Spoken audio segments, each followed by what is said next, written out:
Sir সরাসরি মানুষ এই 50 বছর যে প্রশ্নটা আপনাকে করার জন্য অপেক্ষায় আছে আমি মনে করি। 75 কেন হয়েছিল স্যার? ইলিয়াস, 75-এ তোমার কি বয়স ছিল আমি জানি না, তবে আমার জন্ম হয় নাই স্যার। হ্যাঁ, তবে 75-এ যে মুজিব 70-এর ইলেকশনের সময় 72-এর আগে, মানে 71-এর মুক্তি সংগ্রাম শুরু হওয়ার আগে ছিল, তার চরিত্র ছিল এক ভিন্ন প্রকৃতির। তিনি বাঙালি জাতীয়তাবাদের সংগ্রামে যথেষ্ট অবদান রেখেছেন। কিন্তু স্বাধীনতা যখন পাকিস্তান আর্মি 25-26 রাতে মানে বাঙালিদের উপর, নিরীহ বাঙালিদের উপর শেখ সন্ত্রাসবাদ, অ্যাট্রোসিটি বলো, জেনোসাইড বলো, চালালো, এবং যাতে লক্ষ লক্ষ হাজার হাজার শিশু, নারী, পুরুষ প্রাণ হারালো, ছাত্র জনতা, কোনো কারণ ছাড়া। তারপর তখন সেই অবস্থায় আমাদের দেশের তথাকথিত বড় বড় জাতীয় নেতারা বিভিন্ন দলে, তাদেরকে কিন্তু কাউকে খুঁজে পাওয়া গেল না। তারা তখন তাদের নিজেদের জীবন বাঁচিয়ে যার যার মতো জায়গায় চলে গেলেন। মুজিব স্বয়ং পাকিস্তান আর্মির কাছে ধরা দিলেন এবং তাদের সাথে একটা বন্দোবস্ত করে তার পরিবারের ভরণ পোষণের দায়িত্ব আর্মির হাতে তুলে দিয়ে তিনি পাকিস্তানে পাড়ি জমান।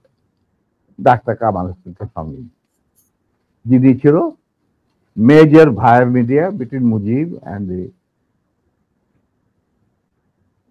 Army junta. তখন সেই দিশাহারা মানুষ বুঝতে পারছিল না বাংলাদেশে যে তারা কি করবে, তারা কোথায় যাবে, কিভাবে নিজের প্রাণ বাঁচাবে। সেই সময় চিটাগাঙ্গে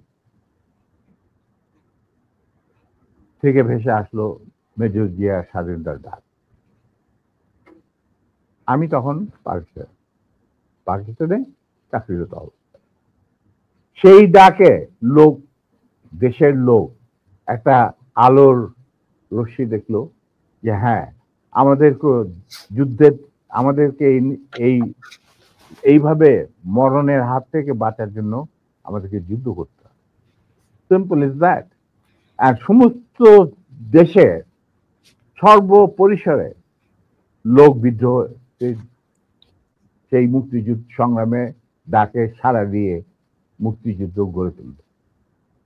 আমরাও এখানে বসে থাকুন না, যারা পেরেছি, যাদের সাহস ছিল, যাদের দেশপ্রেম ছিল, যারা পাকিস্তানের আর্মি জান্তাদের নির্যাতন, নিষ্পেষণ, বৈষম্যমূলক আচরণের বিরুদ্ধে জানা ছিল, তারাও সেই সংগ্রামে যোগ দেন। অনেকেই পালিয়ে এসে জীবনের ঝুঁকি নিয়ে। আমি ছিলাম তাদের মধ্যে সর্বপ্রথম গ্রুপ লিডার, যে আরো দুজন আমার সাথীকে নিয়ে আমি এসে যুদ্ধে যোগ দেই। কোনো বিবেকবান বাঙালি তখন যারা পাকিস্তানে চাকরি করতেন, তাদের পক্ষে নিশ্চুপ বসে থাকা সম্ভব ছিল না। তবে এটাও ঠিক, অনেকেই ঠিক বুঝতে পারছিল না যে কি হচ্ছেটা কি।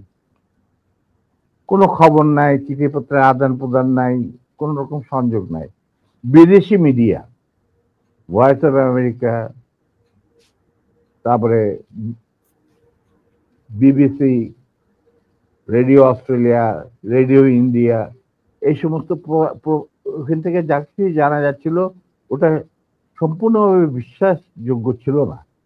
তারা তাদের মতো করে বলতে থাকে এবং আমরা শুনতে থাকি। তাই অনেকেই ঝুঁকি নিতে রাজি ছিলেন না। আর একটা সমস্যা ছিল, অনেকেই পরিবার সহকারে থাকতেন পশ্চিম পাকিস্তান। কারণ বউ বাচ্চা নিয়ে তো আর পালিয়ে যাওয়া সম্ভব না সবার পক্ষে। কিন্তু আমি ছিলাম তখন ব্যাচেলার। আমার সাথে যে দুজন সাহসী সহযোদ্ধা চলে আসে আমার ডাকে, তারা ছিলেন কর্নেল নূর চৌধুরী, তখন অবশ্য লেফটেন্যান্ট নূর চৌধুরী আর লেফটেন্যান্ট মতিউর রহমান, পরে দুজনই কর্নেল এবং রাষ্ট্রপতি, একজন মানে নূর রাষ্ট্রপতি। আমরা চলে আসি, এসে মুক্তিযুদ্ধে জয়েন করি। তো আমরা তিনজনই ছিলাম স্পেশালাইজড অফিসার। স্পেশালাইজড অফিসারের মধ্যে বোঝা যায় যে যাদের কমান্ডো ট্রেনিং থাকে, স্পেশালাইজ ওয়ারফেয়ারের উপরে জ্ঞান থাকে, এবং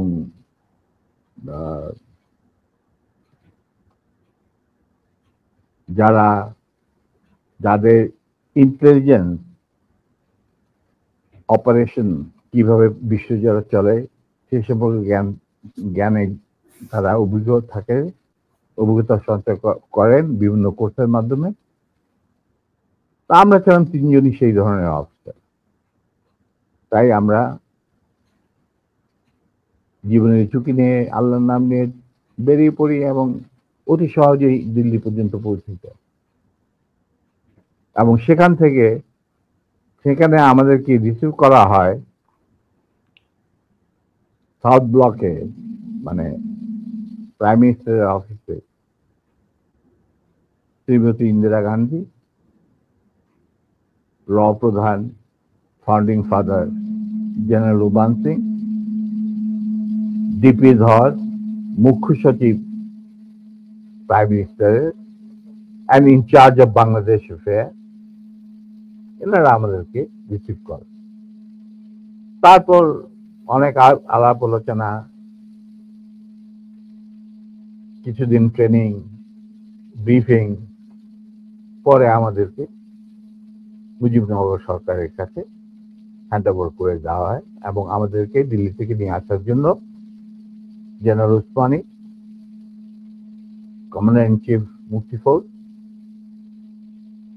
জনাব Tajuddin, prime minister of the provisional government, 7 দফা চুক্তি করার পর, আর ফরেন মিনিস্টার খন্দকার মুশতাক আহমদ, যিনি আমার বাবার ক্লাসমেট, তারা আসেন দিল্লিতে, এসে তাদেরকে ফর্মালি আমাদেরকে হ্যান্ড ওভার করে দেওয়া হয়।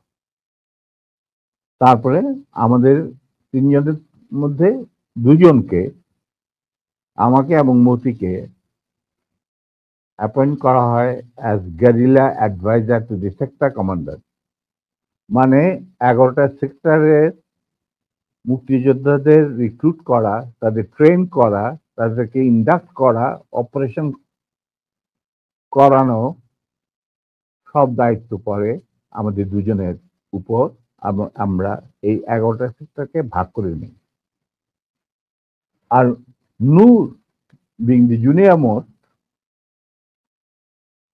উসমানী সাহেব উনাকে তার চিফ পার্সোনাল স্টাফ অফিসার হিসেবে মুজিবনগর সরকারের যে হেডকোয়ার্টার ছিল মুক্তিবাহিনী, সেখানে তার সাথে রাখেন।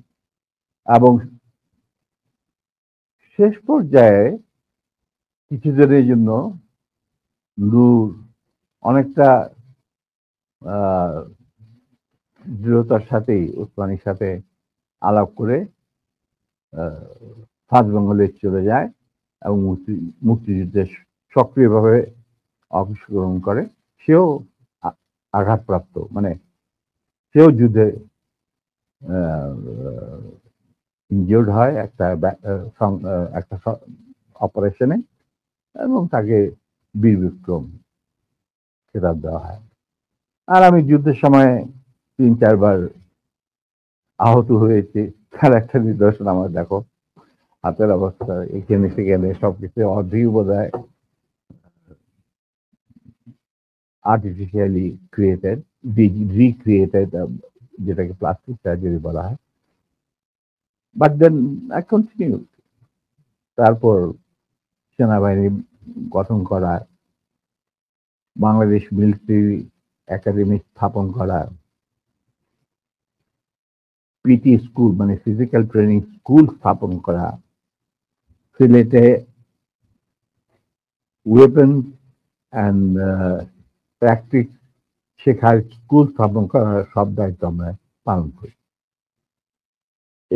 এর সাথে সাথে চলে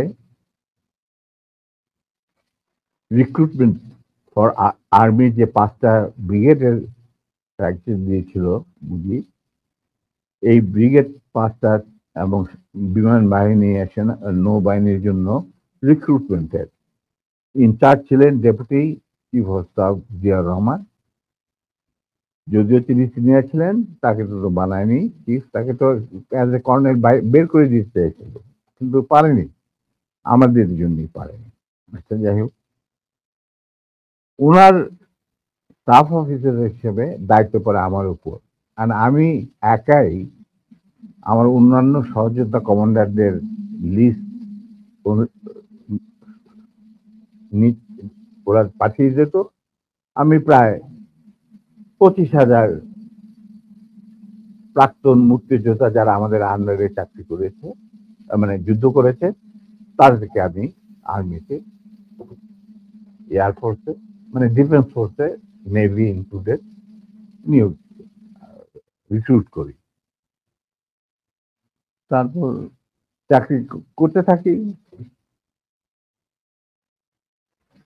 চাকরি চলতে থাকে। এই হচ্ছে আমাদের স্বাধীনতা সংগ্রামের ছোট্ট সিনপসিস। বলো এরপর কি, আর কি জানতে চাও?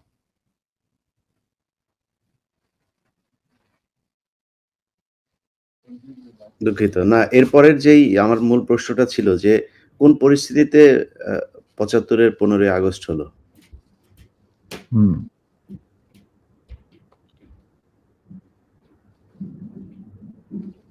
খুবই স্পর্শকাতর প্রশ্ন ইলিয়াস।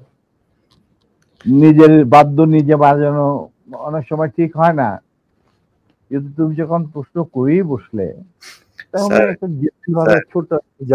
স্যার, এই আমার ইউটিউব চ্যানেলে আমি আজকে প্রায় 5 বছর হলো ভিডিও লাইভ করি, প্যাকেজ দেই। সো ফার আই রিমেম্বার আমার সবচেয়ে বেশি একসাথে ভিউয়ার ছিল সম্ভবত 20 বা 25,000। আমি মাত্র খেয়াল করলাম এই মুহূর্তে 1,70,000 মানুষ এট এ টাইমে ওয়াচিং আওয়ার ভিডিওস। এটা তো তোমার, the credit goes to you. No, credit goes to you, man. Goes to you. Well, I'm just মানে well, যাকে হয় আল্লাহর ইচ্ছায় হয়। আমি একজন আমি এই জন্যই বললাম যে আপনার নিজের ঢোল আপনি যেটা মানে বাজানোর কথা বলছেন, আপনি তো বাজান নাই, 50 বছর চুপ ছিলেন। যেই স্বাধীনতা আপনারা এনে দিয়ে গিয়েছেন, সেই স্বাধীনতা না আসলে তো আজকের শেখ হাসিনা যে অবস্থায় দেশকে নিয়ে গিয়েছিল, সেই 75-এর পরে আর হয়তো 2-1 বছর লাগতো শেখ মুজিবের সেখানে নিয়ে যেতে। তো আমাদেরকে এই যে উদ্ধার করে দিয়ে গিয়েছেন, এই কৃতজ্ঞতা বোধটা বাঙালি জাতির নেই, যে কারণে আজকে মেজর শরীফুল হক ডালিম বাংলাদেশের মাটিতে নেই। অথচ আপনাদেরকে সর্বোচ্চ সম্মাননা দিয়ে আমাদের দেশে রাখা দরকার ছিল, সেই সম্মানটুকু আমরা দেখাতে পারি নাই বলেই মাঝে মধ্যেই আবার 2024 আসে। তো আপনি ওইটা নিয়ে আমার মনে হয় দেরি তো অবশ্যই হয়েছে, কিন্তু আমাদের জানা উচিত। এই জাতি, প্রতিটা মানুষ জানতে চায় কি হয়েছিল 75-এর 15ই আগস্ট। প্রথম কথাটা হচ্ছে যে 15ই আগস্ট কিন্তু কোনো বিচ্ছিন্ন ঘটনা না।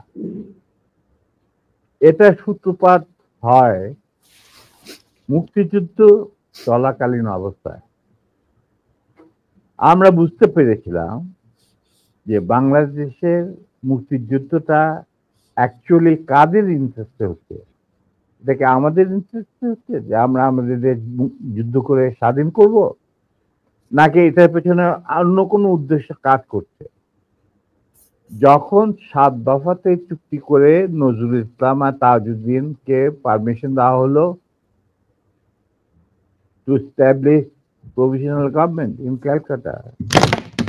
এই 7টা ক্লজ পড়ে সাইন করার পর দস্তখত করার পরে নজরুল ইসলাম সাহেব ফিট হয়ে পড়ে গিয়েছিলেন যে এটা তো একদম একটা দাসখত যে আমরা ক্রমান্বয়ে ভারতের একটা করদ রাজ্য তারপরে একটা অঙ্গরাজ্য হিসেবে অঙ্গরাজ্যে পরিণত হবে বাংলাদেশ, হবু বাংলাদেশ। আর ওই joint declaration between Osmani and general Manekshaw joint command establish করার পর কথা ছিল যে general Usmani on behalf of Bangladesh government will invite General Manekshaw to come and be present as an auxiliary force commander, সহায়ক শক্তির commanding chief হিসাবে in the Sunday ceremony, but the instrument will be signed by the Mukti Fauj commander-in-chief, who was General Usmani, Colonel Usmani. কিন্তু সেটা হতে দেওয়া হলো না। 16 ডিসেম্বরে যে সারেন্ডার সেরেমনি হলো রেস করতে, সেখানে পরিষ্কার বাংলাদেশের জনগণ দেখতে পেল যে পাকিস্তান আর্মি সারেন্ডার করছে ভারতীয় সেনাবাহিনীর কাছে, এবং সেখানে সাইন করছেন আরোরা ভারতীয় বাহিনীর পক্ষে, আর ওদিকে নিয়াজি পাকিস্তানি আর্মির পক্ষে। সেখানে মুক্তিযোদ্ধারা কোথায়? আমরা পরে থাকলাম ঝাড়ুদার হিসাবে ইন্ডিয়ান আর্মির রাস্তা পরিষ্কার করে দেওয়ার কাজে, বনে বাজারে। আমাদেরকে কোনো শহরগঞ্জে ঢোকার পারমিশন দিল না মুজিব সরকার, মানে তাজউদ্দিনের সরকার, আওয়ামী লীগ সরকার। সেই অবস্থায় কি প্রমাণিত, এটা এই ঘটনায় কি প্রমাণিত হলো? ইন্ডিয়া প্রমাণ করলো সারা বিশ্বে যে বাংলাদেশ এর জনগণ নিজেরা যুদ্ধ করে দেশ স্বাধীন করেনি। বাংলাদেশ নামক একটি রাষ্ট্র প্রিমেচুরলি জন্ম দেওয়া হয়েছে as an outcome of Indo-Pakistan war, যেখানে ইন্ডিয়া জিতেছে। এইটা হলো ইতিহাসের শুরু। তারপর মুজিবকে যখন ছাড়া হলো, সে তো কিছুই জানতো না যে দেশ স্বাধীন হয়েছে, কোন মুক্তি ফৌজ বলে কিছু ছিল, হাজার হাজার লোক দেশচ্যুত হয়েছে, প্রাণ হারিয়েছে, কি জানতো। সে তাকে যখন ছেড়ে দেওয়া হলো, তখন ইন্দিরা গান্ধী তাকে পাকিস্তানে ফোন করে বলল যে ফোন করলো মুজিব, ফোন করে বলল যে আমি দেশে ফিরে যাচ্ছি।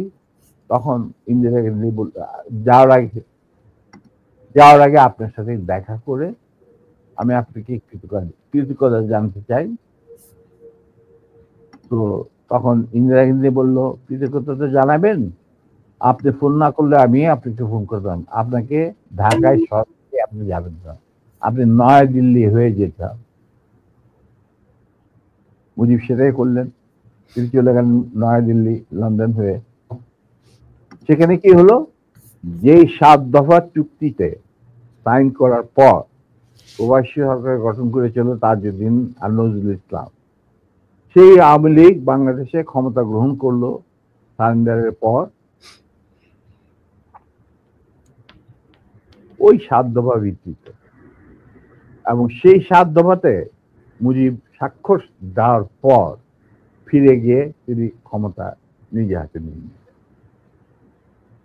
তাজউদ্দিনকে বললো, তাজউদ্দিন তুমি প্রাইম মিনিস্টার থাকবে না, আমি হমুদ প্রাইম মিনিস্টার।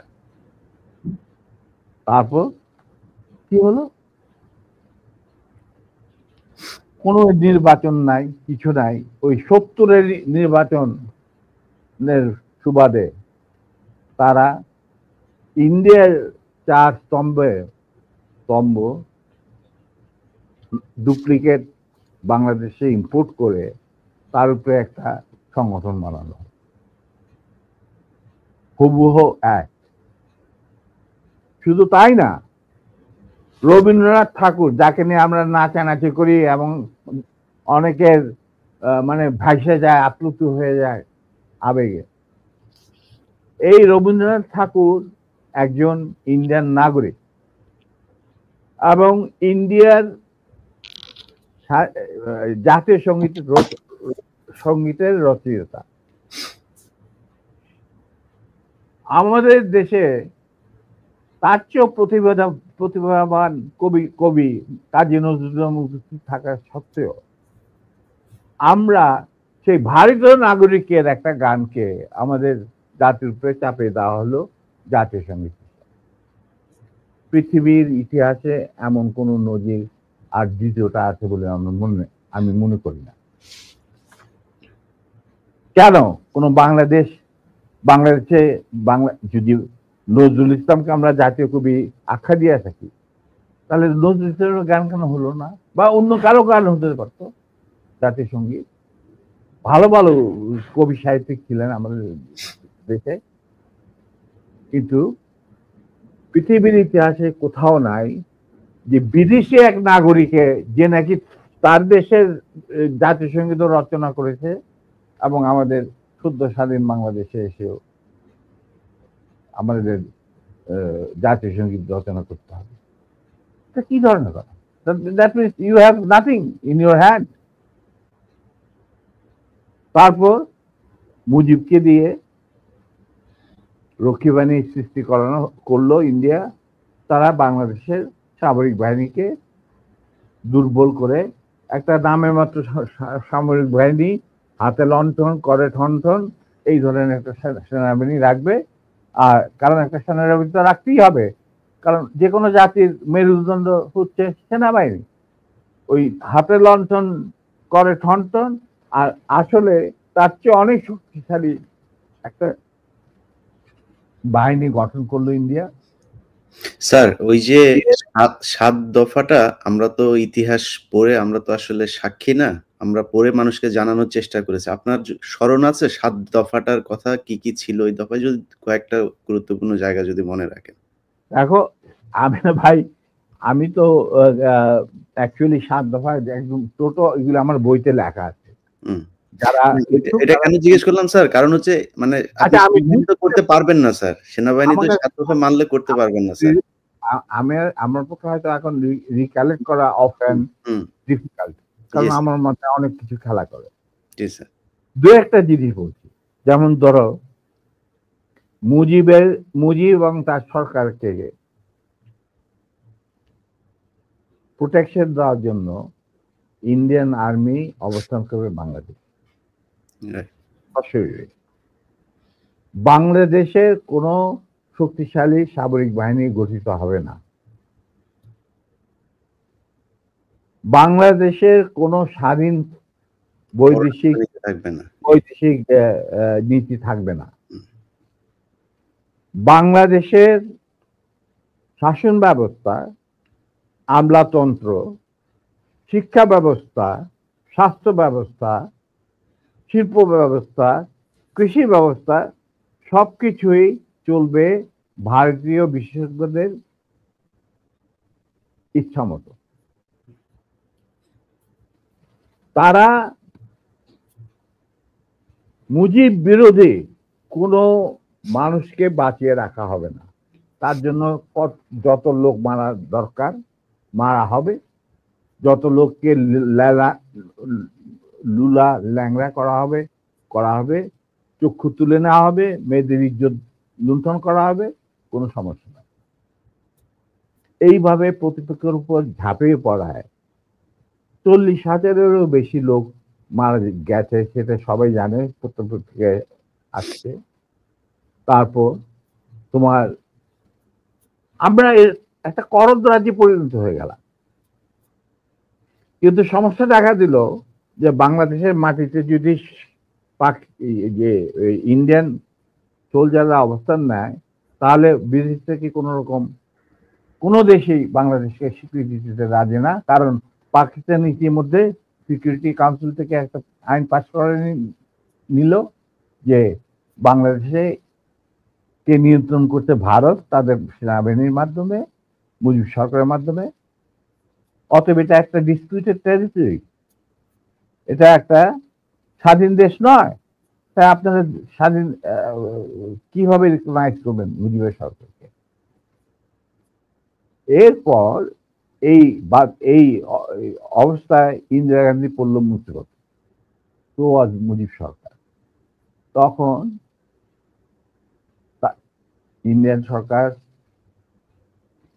ডিসাইড করলো যে ঠিক আছে, আমাদের সোলজার আমরা ফেরত নিয়ে আসবো, তার পরিবর্তে আমরা জাতীয় রক্ষী বাহিনী বানিয়ে, তাই করা হলো।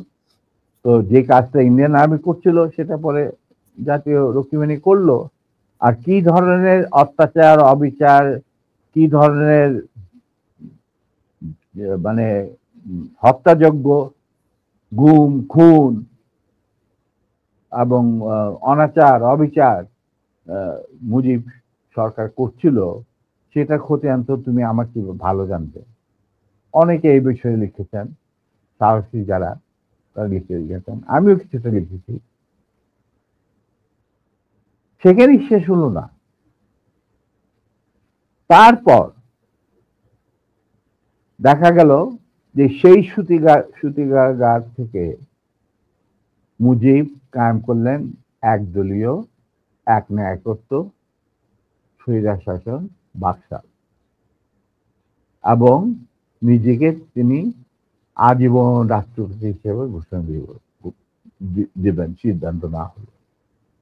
এই বাকশালের মেম্বার সবাই, সেই বাকশাল করার পর মুজিবের শক্তি বেড়ে গেল, তার নিষ্ঠুরতা এমন অসহনীয় পর্যায়ে চলে গেল, ইলিয়াস লুটপাট, মার ধর, চোরাচালান, নকল টাকা ছাপানো ভারত থেকে, এই সমস্ত মানে একটা আমাদের মনে অস্তিত্বই এমন অবস্থায় গিয়ে থাকলো যে মানুষ একদিন মুজিবের জন্য দোয়া করেছিল যে আল্লাহ এই মুজিব আমাদের চোখের মনি, আমাদের বাঁচাবে, দেশকে স্বাধীন করবে, বাঙালিদের ন্যায্য অধিকার আদায় করবে। সেই মুজিবের জন্য লোকজন আল্লাহর কাছে দোয়া চাচ্ছিল যে আল্লাহ আমাদের আজাদ দাও, নমরুদের হাত থেকে আজাদ দাও, আমরা তো শেষ, মরে যাচ্ছি সব, কোথাও কোনো কেউ নেই প্রতিবাদ করা।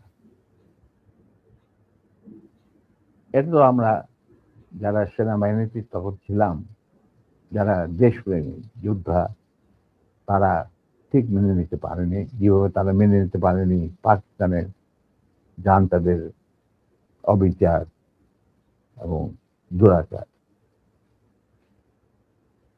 এরই পরিপ্রেক্ষিতে তাদের নেতৃত্বে সংগঠিত হয় একটা সেনা বিপ্লব। অনেকে বলে মুজিবকে মারা হলো কেন? মুজিব তো মারা যায় নাই, মুজিব নিহত হয়েছে একটা সেনা অভ্যুত্থানে ঘটাকালে। সেনা অভ্যুত্থান তো আর খালেতে মার্বেল খেলে না, ওখানে দুই পক্ষ থেকেই গোলাগুলি হয় এবং হতাহত হয় দুই পক্ষে।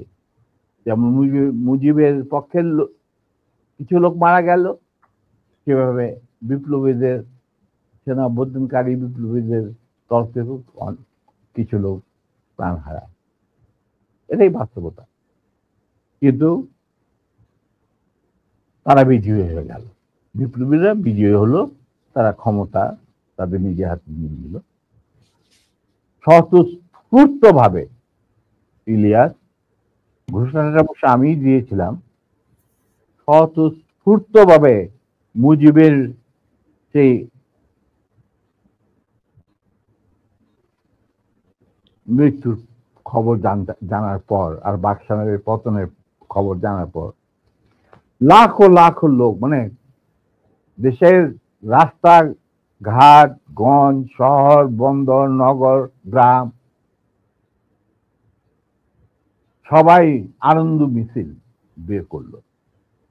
আমরা তো এই সমস্ত লোকজনকে ডেকে নিয়ে আসিনি, স্বতঃস্ফূর্তভাবে লোকজন। আর যে সমস্ত রাজনৈতিক নেতা বা দলগুলো আন্ডারগ্রাউন্ড ছিল তারাও জনসমর্থন নিয়ে রাস্তায় চলে আসে। এইভাবেই জনস্বীকৃতি পেয়েছিল 15 আগস্টের 32 সামরিক অভ্যুত্থান। এবং পরবর্তীতে খালেদ মোশাররফের প্রতিক্রিয়াশীল কুচক্রীদের কুদেতার বিরুদ্ধে ঘটা 7 নভেম্বর সিপাহী জনতার বিপ্লব, এগুলো সব একই সূত্রে গাথা। তো আমি বলবো যে আমাদের ফার্স্ট রিপাবলিক ছিল ফ্রান্স রেভলিউশনের পরিপ্রেক্ষিতে বলছি, ফার্স্ট রিপাবলিক ছিল 71 মুক্তিযুদ্ধ, তারই ধারাবাহিকতায় হয়েছে 75 আগস্ট বিপ্লব, তারই ধারাবাহিকায় থার্ড রিপাবলিক হয়েছে 1924 সালের ছাত্র জনতার গণ অভ্যুত্থান। এখন যেহেতু আমি বলেছি যে সম্পূর্ণ বিজয় আমাদের এখনো অর্জিত হয়নি, চলমান বিপ্লবের গতিধারায় সংগঠিত হবে চতুর্থ রিপাবলিক, মানে চতুর্থ বিপ্লব। আমি এবং আমার সাথী ভাইরা যারা এখনো বেঁচে আছেন, যে অবস্থাতেই আছেন, আমরা যদি আমাদের বর্তমান প্রজন্মের বিপ্লবীদের, ছাত্র জনতা, তাদের বিপ্লবী কাণ্ডে কোন রকম অবদান রাখতে পারি, আমাদের নিজস্ব অভিজ্ঞতা, যোগাযোগ থেকে, তাহলে আমরা সেটা করতে প্রস্তুত, পিছপা হব না ইনশাআল্লাহ। এবং আমরা তাদেরকে শ্রদ্ধা, সালাম এবং বিপ্লবী সালাম সাথে মন থেকে দোয়া করছি যে তাদের বিপ্লব যাতে ব্যর্থ না হয়, তারা যাতে বিজয় সংগঠিত করে, বিজয় অর্জন করে, তারা যাতে একটা সুখী, সমৃদ্ধ, শক্তিশালী বাংলাদেশ গড়ে তুলে তাকে দুর্জয় ঘাঁটি হিসেবে স্থাপিত করতে পারে। এই আমার বক্তব্য। আচ্ছা, আমার চাওয়ার কিছু নাই স্যার। কিন্তু একটা কোশ্চেন, ধরেন আপনি যে বিপ্লবের কথা বললেন, ধরেন 24-এর বিপ্লবের যারা নেতৃত্ব দিয়েছে তারাও আমার এখানে কথা বলেছেন। আপনার লাইভে এই মুহূর্তে 4.5 লাখ মানুষ দেখছে, এবং আমি কমেন্টগুলো পড়ছিলাম, আমি বোঝার চেষ্টা করছিলাম যে আসলে কি। আমার মনে হয় এ পর্যন্ত কয়েক লাখ কমেন্টের মধ্যে বোধহয় 10টা কমেন্ট পড়েছে আপনাকে গালি দিয়েছে বা আমাকে গালি দিয়েছে। এত জনপ্রিয় একজন মানুষ, আপনি দেশ থেকে চলে যেতে হলো কেন স্যার? সেই কাহিনীতে এই মুহূর্তে যাওয়া ঠিক হবে কি? মাফ করে দিয়েছি। জিয়া রহমান আমাদেরই একজন ছিলেন। আচ্ছা, to be frank with you, উনি কোরআন শপথ নিয়ে আমাদের সাথে কাজ করতে রাজি ছিলেন, কিন্তু পরবর্তী পর্যায়ে তিনি তার নিয়ত থেকে সরে আসেন। তার জন্য তো আমরা দায়ী নয়, উনি দায়ী। এবং যদি ভালো করে থাকেন সেটা প্রাপ্য তিনি হয়তো পেয়েছেন, যদি খারাপ করে থাকেন সেটা আমাদের সাথে না চলায় যদি তার কিছু খারাপ হয়ে থাকে, তার জন্য তো আমরা দায়ী নেই। তবে হ্যাঁ, একটা সময়ে আমি যখন চীনে ছিলাম রাষ্ট্রদূতাবাসে। তিনি আমার বাবা কিন্তু জিয়া রহমানের ক্যাবিনেটের সিনিয়র মিনিস্টার পদে নিযুক্ত ছিলেন, কারণ আমার বাবা মনে করতেন যে আমরা আর জিয়া রহমান সব এক, কিন্তু উনি ভেতরে খবর জানতেন না। জিয়া রহমান যখন দেখলো যে তিনি সেনা পরিষদের প্রায় 4000 লোককে মেরে ফেলেছেন তার ক্ষমতাকে কুক্ষিগত করার জন্য, আমরা তারপরে যখন তিনি দেখলেন যে তার অবস্থা খুব খারাপ, ভেতরের খবরটা সাধারণ জনগণ দেখে না, সাধারণ জনগণ দেখতে জিয়া রহমান সানগ্লাস, রেবন, গঞ্জি, কাঁধে কোদাল বসে আছেন, এই সমস্ত। কিন্তু ভেতরে যে কি হচ্ছিল আসল ক্ষমতা কেন্দ্রে, সেই সম্পর্কে সাধারণ জনগণ জানারও কোনো স্কোপ ছিল না, তারা জানতেন না। সেখানে তার অবস্থা ছিল নরবলে, কারণ ওখানে তিনি ডিভাইড এন্ড রুল নীতি প্রয়োগ করেছিলেন, যেটা খুবই মারাত্মক একটা হুমকি ছিল তার জন্য, তিনি হয়তো বুঝতে পারেন নাই। তিনি যখন রাষ্ট্রীয় সফরে আসেন, আমার বাবাকে deputy head of the delegation করে নিয়ে আসলেন এবং আমাকে বললেন যে let us forget and forgive, তোমরা আমাদের পাশে তারা। আমরা বললাম স্যার এটা আপনার পক্ষে, আপনার বললেন আমি কৃতার্থ, কিন্তু আমার মনে হয় আমাদের পক্ষে সেটা সম্ভব। কারণ এর জন্য সম্ভব না, আপনি আমাদের সহকর্মীদের রক্তে যে রক্তক্ষরণ ঘটিয়েছেন, সেই রক্ত মারিয়ে আপনার পাশে যদি গিয়ে দাঁড়াই, প্রথম গুলিটা আমাকেই যেতে হবে, মুনাফেক হিসাবে। তার আমি আপনাকে বাঁচাবো, বা আমরাই বা আপনাকে বাঁচাবো, সে রাস্তা তো আপনি বন্ধ করে দিয়েছেন স্যার। এটা কত সালে স্যার? এটা যে জিয়া রহমান কোন সালে গিয়েছিল মনে হয় 81, 76 না 77, সামথিং লাইক দ্যাট। ওই যে ওনার একটাই রাষ্ট্রীয় সভা ছিল চীনে, এটা তুমি দেখে নিতে পারো, আমার বইতে লেখা আছে। আচ্ছা 77 বলে। এবং তার সাথে যে আমার কি ডায়ালগ হয়েছে 1 to 1, যেটা মধ্যে আর কেউ উপস্থিত ছিল না, পাশের ঘরে অবশ্য বেগম সাহেবা ছিলেন। আচ্ছা স্যার, আরেকটা জিনিস পরিষ্কার হয়েছে স্যার, আপনি কি একটা বলছিলেন যে কোরআন শপথ করা হয়েছিল, মানে কি হয়েছিল? আমি বলি শোনো, এই যে সেনা পরিষদ, আমরা যখন ভারতে যুদ্ধ করছিলাম, যখন আমরা বুঝতে পারলাম ভারতের গেম প্ল্যানটা, তাদের একটা সুদূর প্রসারী চক্রান্তমূলক একটা পরিকল্পনা রয়েছে, বাংলাদেশকে প্রথমে ক্লায়েন্ট স্টেট, তারপরে অঙ্গভূত করা, সিকিমের মতো। আর সেখানে লেন্দুদ্দোজি ছিলেন, আমাদের মুজিবুর রহমানকে বানানো হলো তাজউদ্দিন, আর পরে মুজিবুর রহমানকে বানানো হলো সেই লেন্দুদ্দোজ। এটা যখন আমরা বুঝতে পারলাম, তখন সমমনা কমান্ডার যারা পলিটিক্যালি কনসিয়াস ছিল ছাত্র জীবনে, ধরো পরবর্তী জীবনে, তখন আমরা বললাম যে আরে আমাদের তো আসল যে যুদ্ধ সেটা তো হবে স্বাধীনতার পর। ভারতের আগ্রাসী মনোভাব নিয়ে যখন বাংলাদেশকে গিলে খেতে যাবে, সেইটার বিরুদ্ধে আমাদেরকে লড়তে হবে, তার জন্য আমাদের প্রস্তুত থাকতে হবে, প্রস্তুতি এখনই গ্রহণ করতে হবে। তখন আমরা ওই মুক্তিযুদ্ধের আড়ালে আমরা সেনা পরিষদের বীজ বপন করি।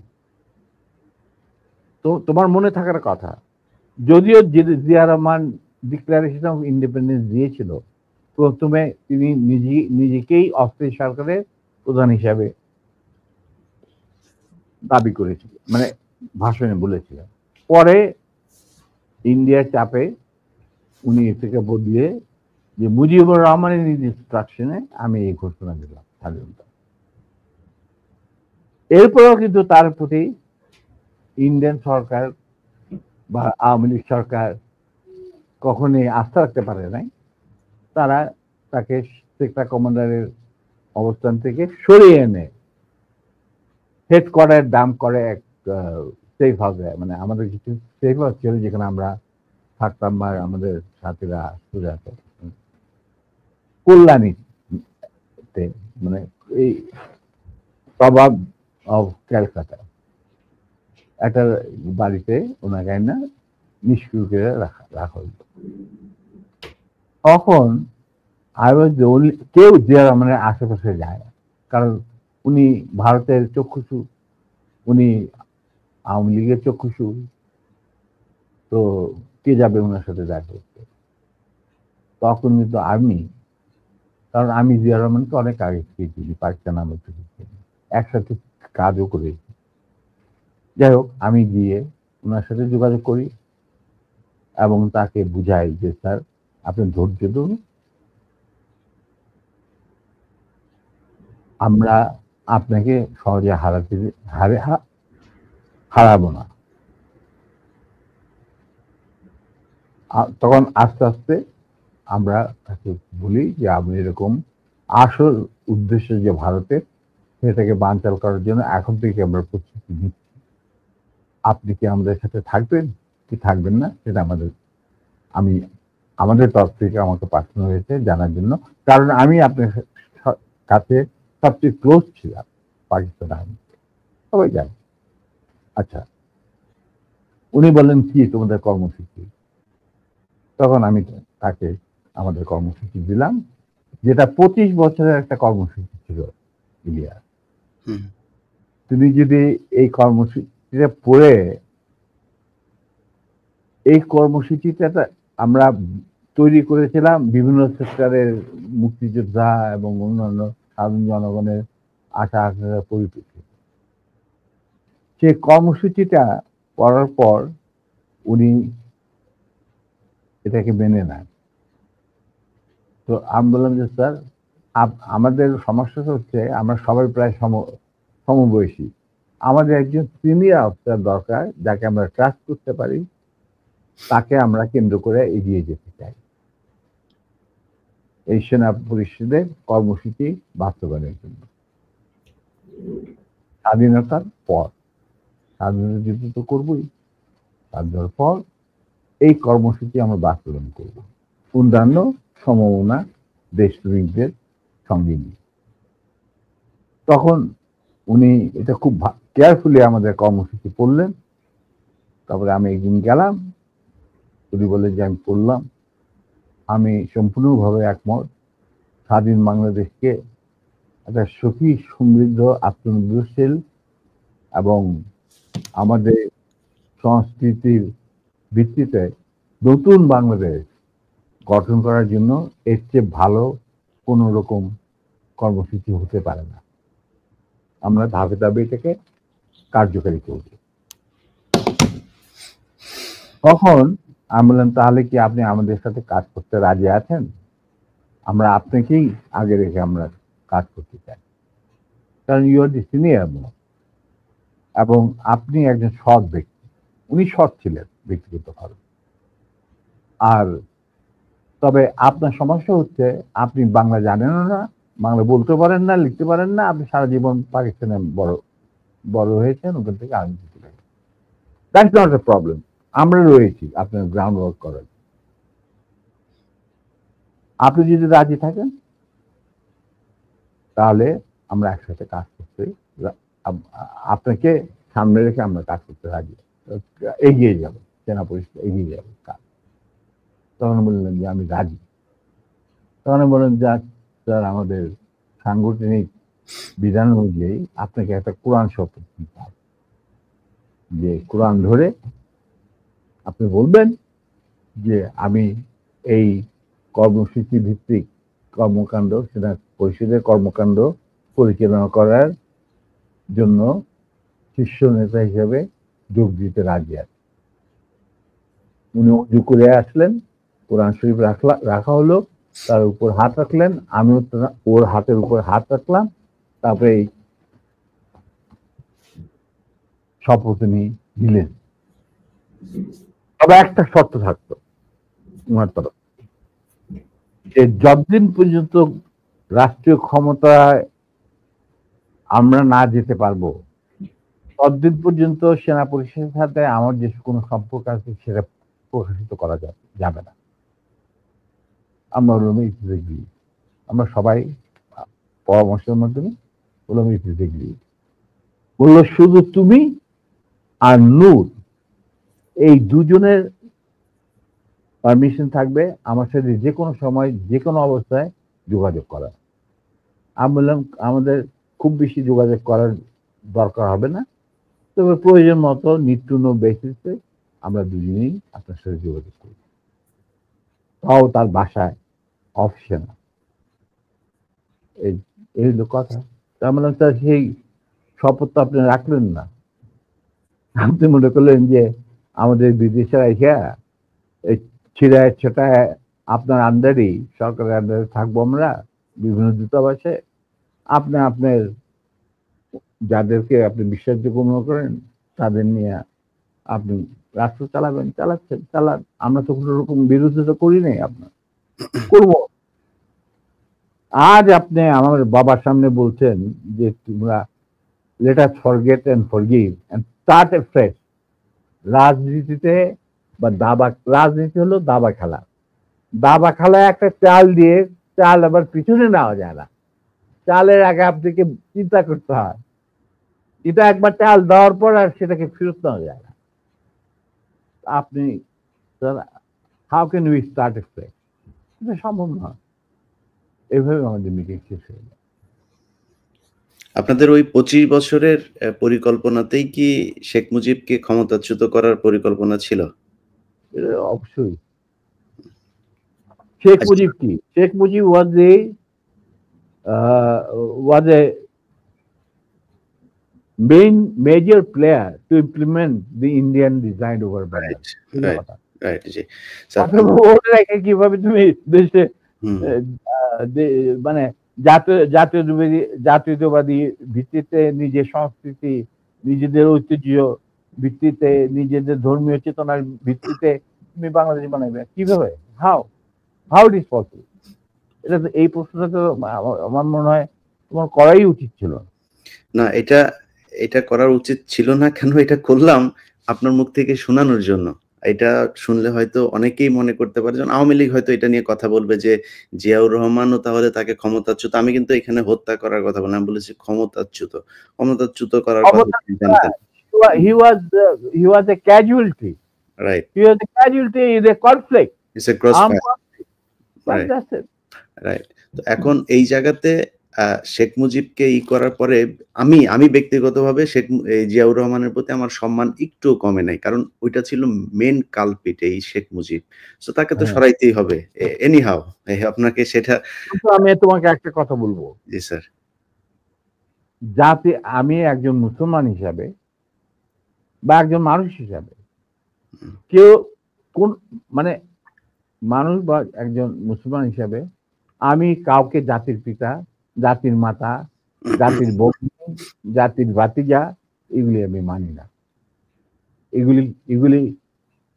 এগুলি সঠিক বয়ান নয়। স্যার আপনি তো সেক্টর কমান্ডার ছিলেন, মানে মানে বীর উত্তম ছিলেন একজন। এই প্রশ্নটা আমি শেষ করি নাই।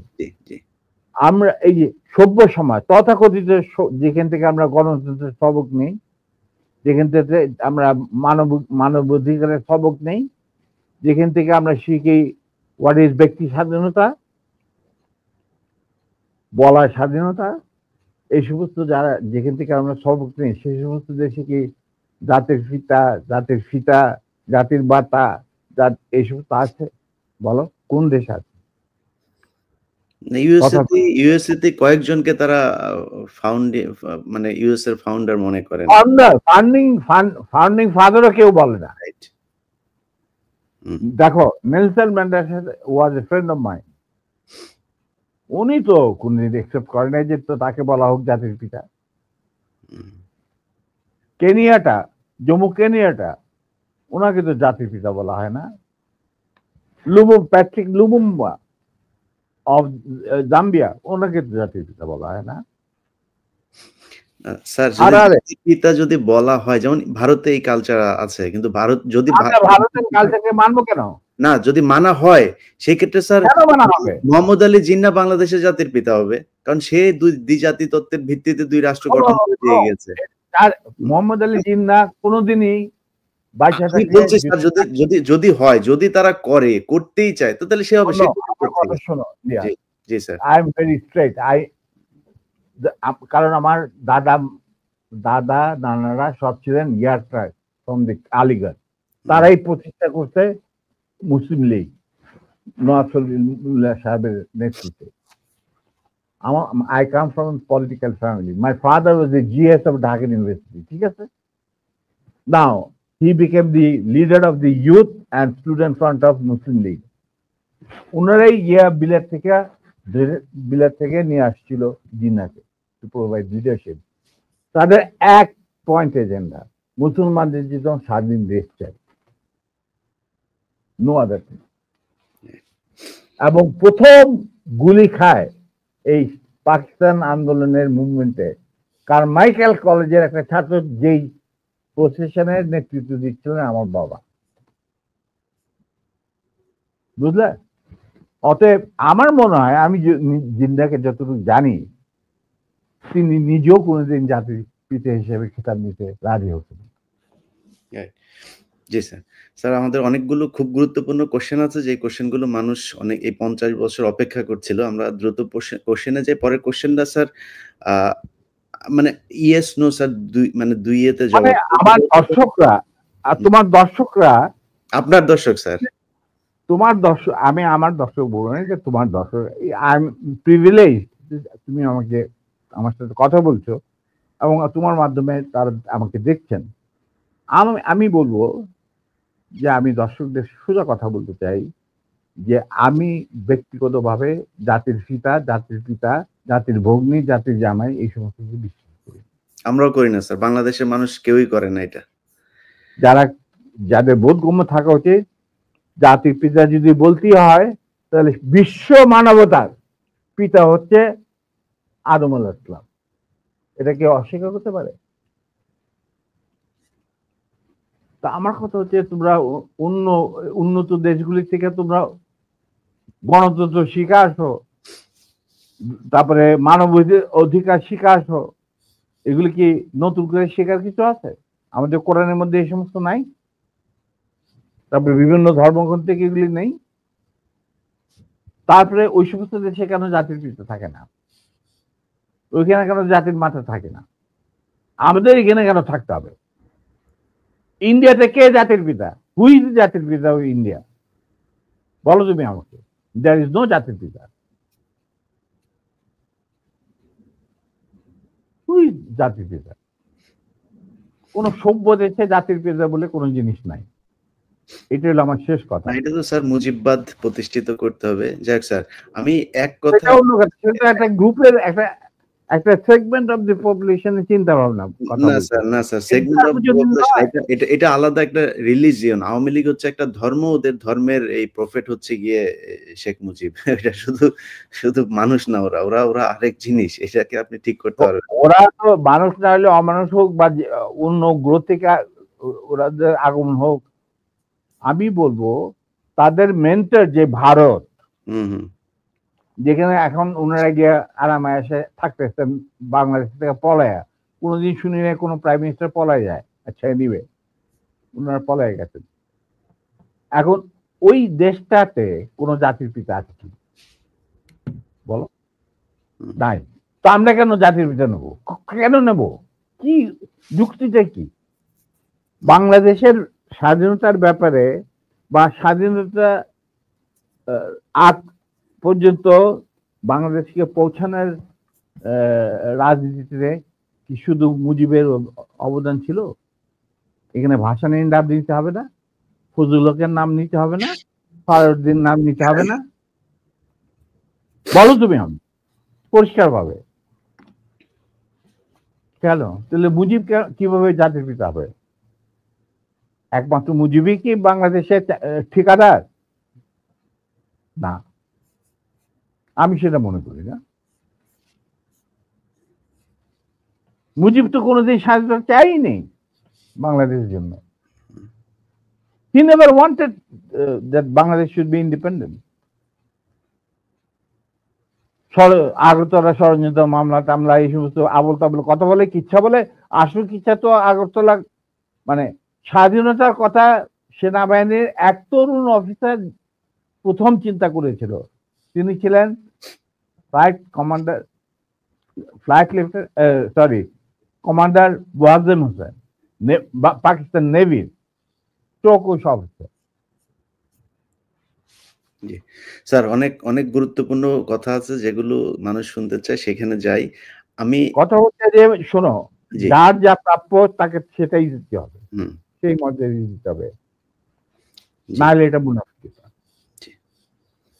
না, সোজা আমি কথা। আমি আপনার কাছ থেকে আমি ধারণা করছিলাম যে আপনি হয়তো শেখ মুজিব সম্পর্কে অনেক বাজেভাবে কথা বলবেন। কিন্তু আমি আপনার রেসপেক্ট এবং শালীনতা দেখে খুবই অভিভূত যে আপনি যথেষ্ট সম্মান নিয়ে আওয়ামী লীগের শেখা উচিত যে মেজর ডালিম সম্পর্কে তারা যা শুনেছে এতদিন, সেই মেজর ডালিম একবারও শেখ মুজিব সম্পর্কে বাজে কোনো ভাষা বলে নাই বা তাকে নিয়ে কটাক্ষ করে কোনো কথা বলে নাই। যাই হোক, তো আমরাও স্যার এটাই বলে আসছি যে আমরা কাউকে অসম্মান করতে চাই না। ইভেন আরেকটা কথা শুনতে, জি। এই কথাটা যখন তুমি বললেই, তাহলে আমার বইতে পরিষ্কার লেখা আছে মুজিব পরিবারের সাথে আমার কি সম্পর্ক ছিল। জি। ঠিক আছে, ব্যক্তিগতভাবে বা পারিবারিকভাবে আমরা কিন্তু তার সাথে বিচ্ছেদ করি নাই। আমাদের যখন চাকরি থেকে বের করে দিলেন উনি পিয়ন আইনের মাধ্যমে, ওই যে বিচার করলেন গাজী গোলাম মোস্তফার ঘটনাকে কেন্দ্র করে, আমরা মেনে নিলাম। উনি নিজে রাখলেন আমাকে, নূরকে। স্যার, এটা আমার এই কোশ্চেন একটা। এই কোশ্চেনটা তাহলে করে ফেলি। আপনার বলো। ওয়াইফকে অপহরণ করেছিল এই শেখ মুজিবের, তারপরে গোলাম মোস্তফার ছেলে, এরা কামালের বন্ধু-বান্ধব এরা। না, এটার গাজী গোলাম মোস্তফা নিজে নিজে ছিল। নিজে আচ্ছা। তো হ্যাঁ, নিজে। আপনার স্যার আপনি এটার বিচার চেয়েছিলেন শেখ মুজিবের কাছে। আপনি আমার বউ বিচার কন্টিনিউ চেয়েছিল। করেন। জি, কন্টিনিউ করেন স্যার এবার। হ্যাঁ, যে আপনি আপনি প্রাইম মিনিস্টার, কারণ ঘটনাটা নিজেই কি ছিল স্যার? ঘটনাটা কি ছিল স্যার? একটু শুরু থেকে বলুন। ঘটনা এটা একটা মানে মজার ঘটনা। আচ্ছা, তুমি শুনতে চাও? তুমি তো আমার বইতে লেখা আছে যদিও। সবাই শুনতে চায় স্যার, সবাই। আমি একা না, সবাই শুনতে চায়। ঘটনাটা হচ্ছে, আমার এক খালাতো বোন, তার নাম তাহমিনা। তার বিয়ে ঠিক করেছিলাম আমি আর নিম্মি কর্নেল রেজার সাথে, যে আমাদের চেয়ে জুনিয়র চাকরি। তার সাথে বিয়ে হবে, অনুষ্ঠান হবে লেডিস ক্লাবে। তো দুপক্ষেই আমাদের পরিচিত, অতএব আমরা হলাম ভায়া মিডিয়া। ঠিক আছে, ঠিক আছে। তখন আমরা কি করলাম, সমস্ত অ্যারেঞ্জমেন্ট আমাদের উপরে দায়িত্ব আসলো। তো কাকে রাখি আর কাকে বাদ দেই, এত মানুষের সাথে পরিচিতি। তো আমরা যাই হোক বেশ ভালোই, প্রায় 2-3 হাজার লোকের মতো লোক ইনভাইট করা হলো দুই তরফে। চলছে বিয়ার আসর। তখন আমার একমাত্র শালা, যার নাম বাপি, ও ম্যাকগিল ইউনিভার্সিটিতে পড়তো, ওখান থেকে ছুটিতে আসছে দেশে। He was also present in this ceremony. আমি আর নিমিত দুই পক্ষের মানে হোস্ট বলতে পারো, সবাই দেখাশোনা করছি। বাপি বসে আছে ছেলেদের যেখানে বসার জায়গা সেখানে। তখন লম্বা চুলের একটা ফ্যাশন ছিল আর কি। He has just come from Canada, so লম্বা চুল, and he had beautiful hair, and he was a handsome man. আমার মতো এত খারাপ চেহারার লোক ছিল না। ওটা অনুষ্ঠানের শেষ হওয়ার আগে বলবো স্যার। জি, বলেন। আচ্ছা, তারপর তোমার ও বসেছিল অন্যান্য গেস্টদের সাথে। তার পিছনের রোতে Gazi Golam Mostafa and his wife was also invited in that function from the other side, not from our side, মানে ছেলে পক্ষের। বুঝতে পেরেছি। তো গাজী গোলাম মোস্তফার ছেলেরা আর তার সাঙ্গবঙ্গ পিছনের সিটে, পিছনের রোতে সিটে বসা। তাদের মধ্যে একটা ছেলে বাপ্পির চুল টান দিল পিছন থেকে। তো বাপ্পির পিছনে, ভদ্র মানুষ, বিদেশে থাকে, বিদেশে বড় হয়েছে, পিছিয়ে বললো, কিছু বলে নাই, সামনে আবার ওরা চুল টান দিল। দ্বিতীয়বার টান দেওয়ার পরে বাপ্পি পিছনে তাকে দেখো যে একটা ছেলে হাত সরিয়ে দিয়ে, তখন বলে যে তুমি চুল টান টান দিয়েছো, বলে যে হ্যাঁ। বলে কি কেন? আমরা দেখছিলাম যে এত সুন্দর চুল, এটা কি পরচুলা না আসল? আচ্ছা চিন্তা করো। সে তখন ইউনিভার্সিটিতে পড়ে, আর এই পুচকে ছেলে তখন বোধ স্কুলেও পড়ে না, বা স্কুলে 6-7 ক্লাস হবে। তখন বাপি বলে, বেয়াদব ছেলে, তুমি আর এখানে বসবে না, তুমি অন্য কোথাও গিয়ে বস। ওরা বেরিয়ে চলে গেল। আমরা কিন্তু কিছুই জানি না, মানে আমি আর নিমি এত ব্যস্ত, দুই পক্ষকে দেখাশোনা, খাওয়া দাওয়া চলছে। হঠাৎ দেখলাম দুটা মাইক্রোবাস রেড ক্রসের, আর একটা গাড়ি, গাড়ি, সবুজ রঙ গাড়ি আগে, পিছনে দিয়ে মাইক্রোবাস। মাইন্ড ইউ, তখন কিন্তু আমার নিজের personal security guard with wireless মজুদ লেডিস ক্লাবে। আমি কুমিল্লা, তখন কুমিল্লা থেকে আসছি বিয়ের জন্য। তো ন্যাচারালি আমাদের গার্ড নিয়ে চলাফেরা, এটা তো আর্মির নিয়ম, এটা তুমি জানো। আসলো, থামলো, দুইটা মাইক্রোবাস থেকে প্রায় 8 জন ট্রেনগারধারী সাদা পোশাক পরা লোক নামলো, আর ফোকসো গাড়ি থেকে নামলো গাজী গোলাম মোস্তফা স্বয়ং। তার স্ত্রী কিন্তু উপস্থিত মেয়ে মহলে। উনি গাড়ি থেকে নেমেই চিৎকার করতে শুরু করলেন, মেজর ডালিম কোথায়, মেজর ডালিম কোথায়, মেজর ডালিম কোথায়? বহুতবার বাড়ছে, আর সহ্য করা যায় না। আমি অবাক হয়ে গেলাম, এরকম চিৎকার করছি কে?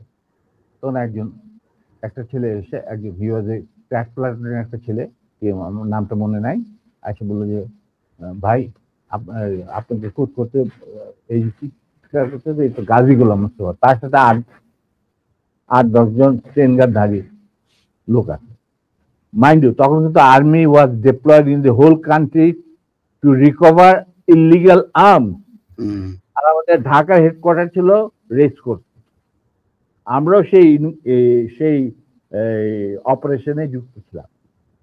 যাই হোক, আমি বাইরে আসলাম, আসে গাড়ি গোলাম মোস্তফার সামনাসামনি বারান্দাতে। আমি মেজর ডালিম, আপনি আসুন, আপনার বেগম সাহেব তো আছেন ভিতরে, আপনি আসুন, বরবধূকে আপনি দোয়া করে দেন। হারামজাদা বারবার সে আর্মির আজকে আমি উচিত শিক্ষা দেব। আমি দেখলাম আমার চারদিকে ওই ট্রেনের ঠেকাইলেও প্রায় 4-5 জন মানুষ, আর 4-5 জন খালে দাঁড়িয়ে। আমরা এটা কি, আমি একজন ট্রেন মানুষ, আমার স্কট আছে ওখানে প্রায় 4-5 জন, ওয়্যারলেস আছে, I can call anyone any time, MP unit, যে ইউনিট দরকার হয়। এই কি অবস্থা, একটা বিয়ে বাড়ির মধ্যে এরকম একটা হুলস্থুল কাণ্ড। আপনি দেখেন কিছুই, কি ব্যাপার কি, আপনি আজকে তো উত্তেজিত করেন। আমি তো জানি না যে এর মধ্যে কি ঘটনা ঘটে। ওগুলো ওঠ, এ উঠা মাইক্রোবাস, আমাকে ঠেলতে ঠেলতে নিয়ে যাচ্ছে মাইক্রোবাস। আপনি ব্যাপার কি গাড়িতে, এটা একটা বিয়ে বাড়ি, একটা মেয়ের বিয়ে হচ্ছে, আর আপনি আমাকে বলছেন উঠ, কি আমার কাপড় টাপড় ধরে টানা 4 জন মিলা আমাকে উঠালো।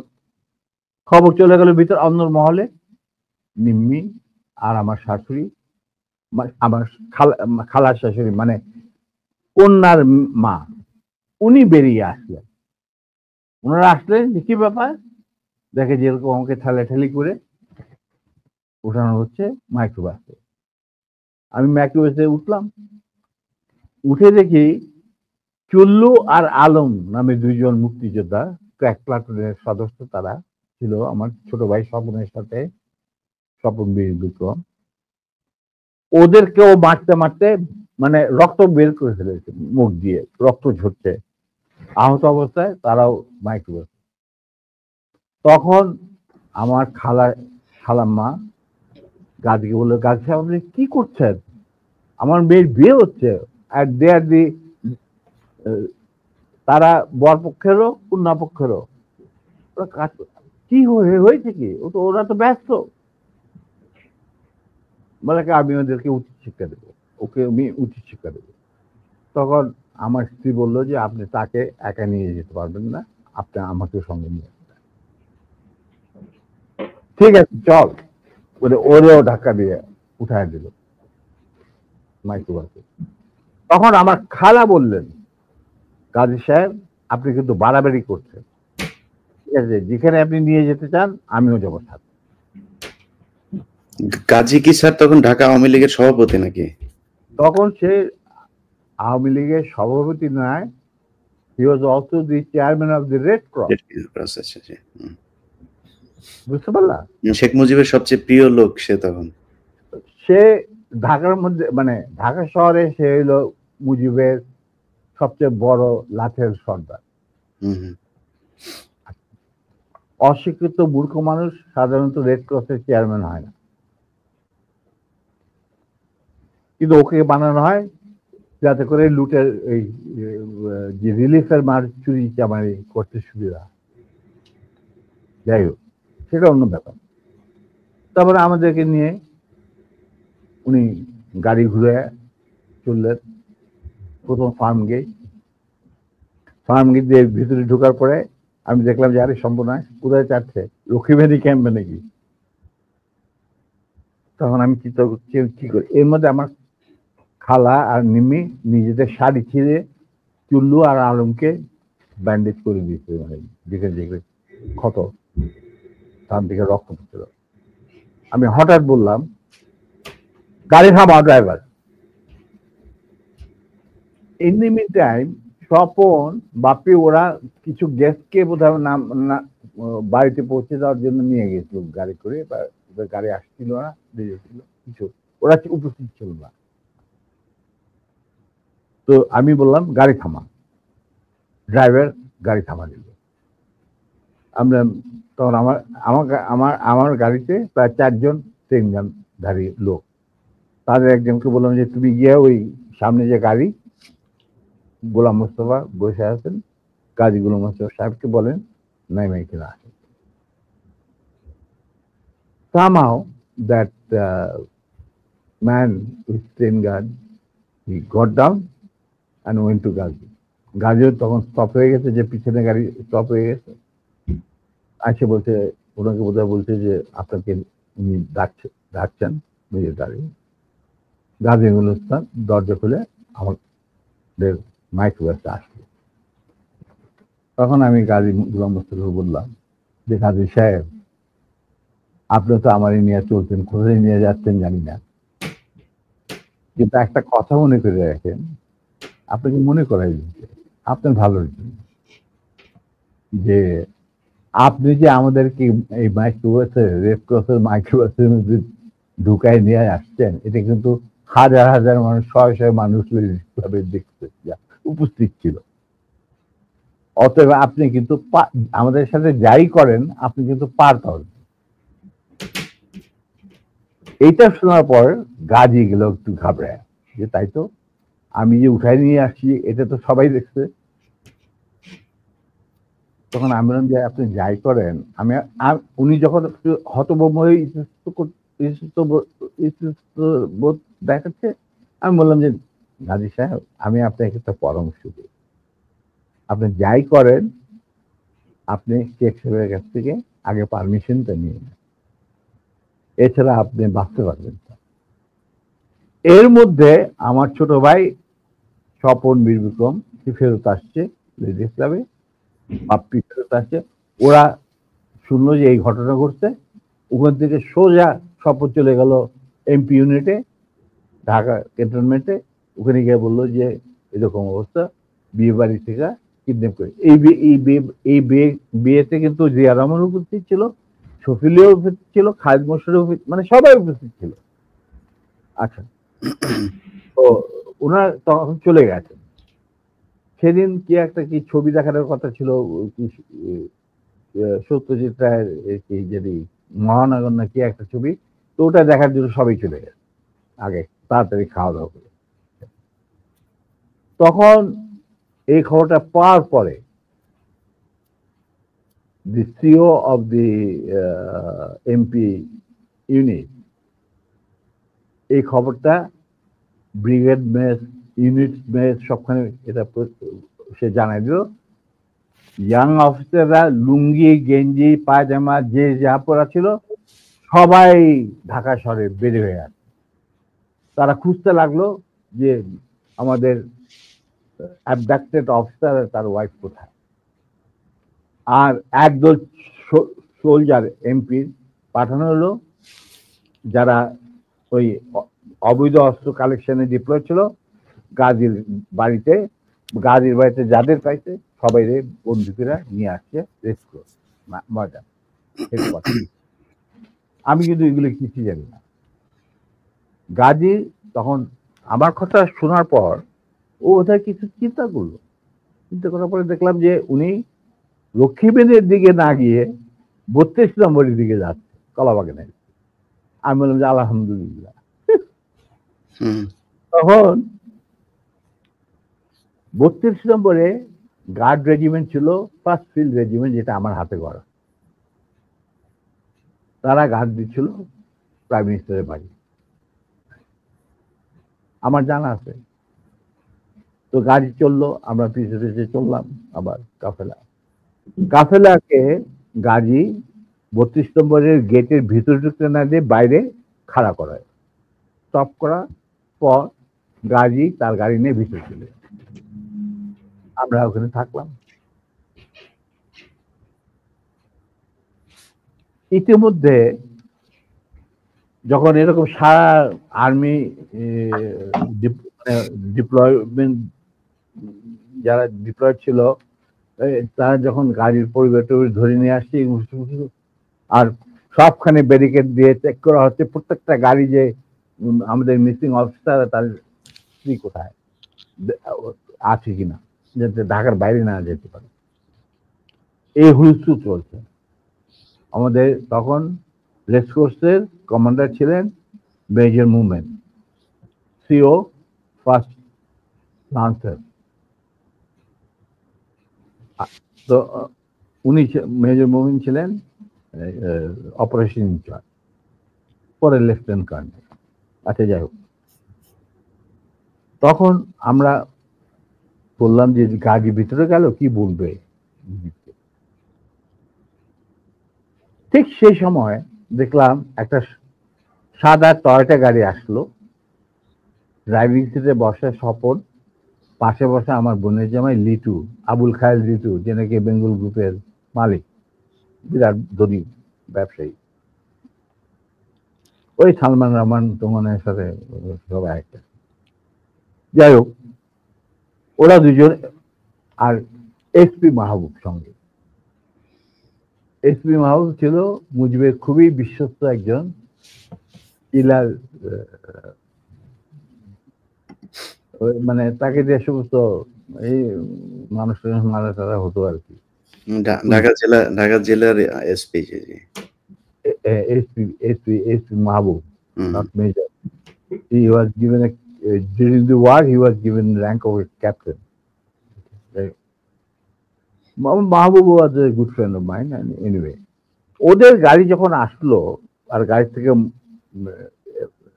পরে আমি এই গল্প মাহবুবের কাছে শুনছি যে স্বপন এই ক্যান্টনমেন্টে জানানোর পর সে চলে গেল মাহবুবের বাড়ি। মাহবুবের কিন্তু সেই বিয়েতে আসার কথা। তো সে ওয়্যারলেসে জানাইছে যে আমি মানিকগঞ্জ থেকে ফিরছি খুব সহসাই, আমি বিয়ে বাড়িতে আসছি, তো আমার দেরি হবে। তো স্বপন চলে গেছে তার বাসায়। সে তাকে মিন্টু রোডে মানে ক্লাস 1 গ্যাজেটেড অফিসারদের জন্য একটা এনক্লেভ আছে, তুমি হয়তো জানো, দেখেছো কিনা জানি না। তখন বাংলো ছিল, এখন বোধহয় মাল্টি ফ্ল্যাট, ওই ইন্টারকনের সাথে। তো সেখানে মাহবুব থাকতো একটা। তো ফ্ল্যাটে লিটু আর স্বপন গিয়ে উপস্থিত হয়েছে। ঠিক সেই মুহূর্তে Mahbub was getting ready to come to marriage. Manikganj থেকে ফিরে আসছে। উপরে এটা দেখা যায় মাহবুব কাপড় টাপড় পরতে, চুল আছে। তখন লিটু আর স্বপনকে দেখে বললো যে কি ব্যাপার, তোমরা এখানে কেন? আমি তো আসছি, আমি তো বলছি তোমাদের জানাইছে, আমার অফিস থেকে জানানো হয়নি যে আমি দেরি হবে মানিকগঞ্জ।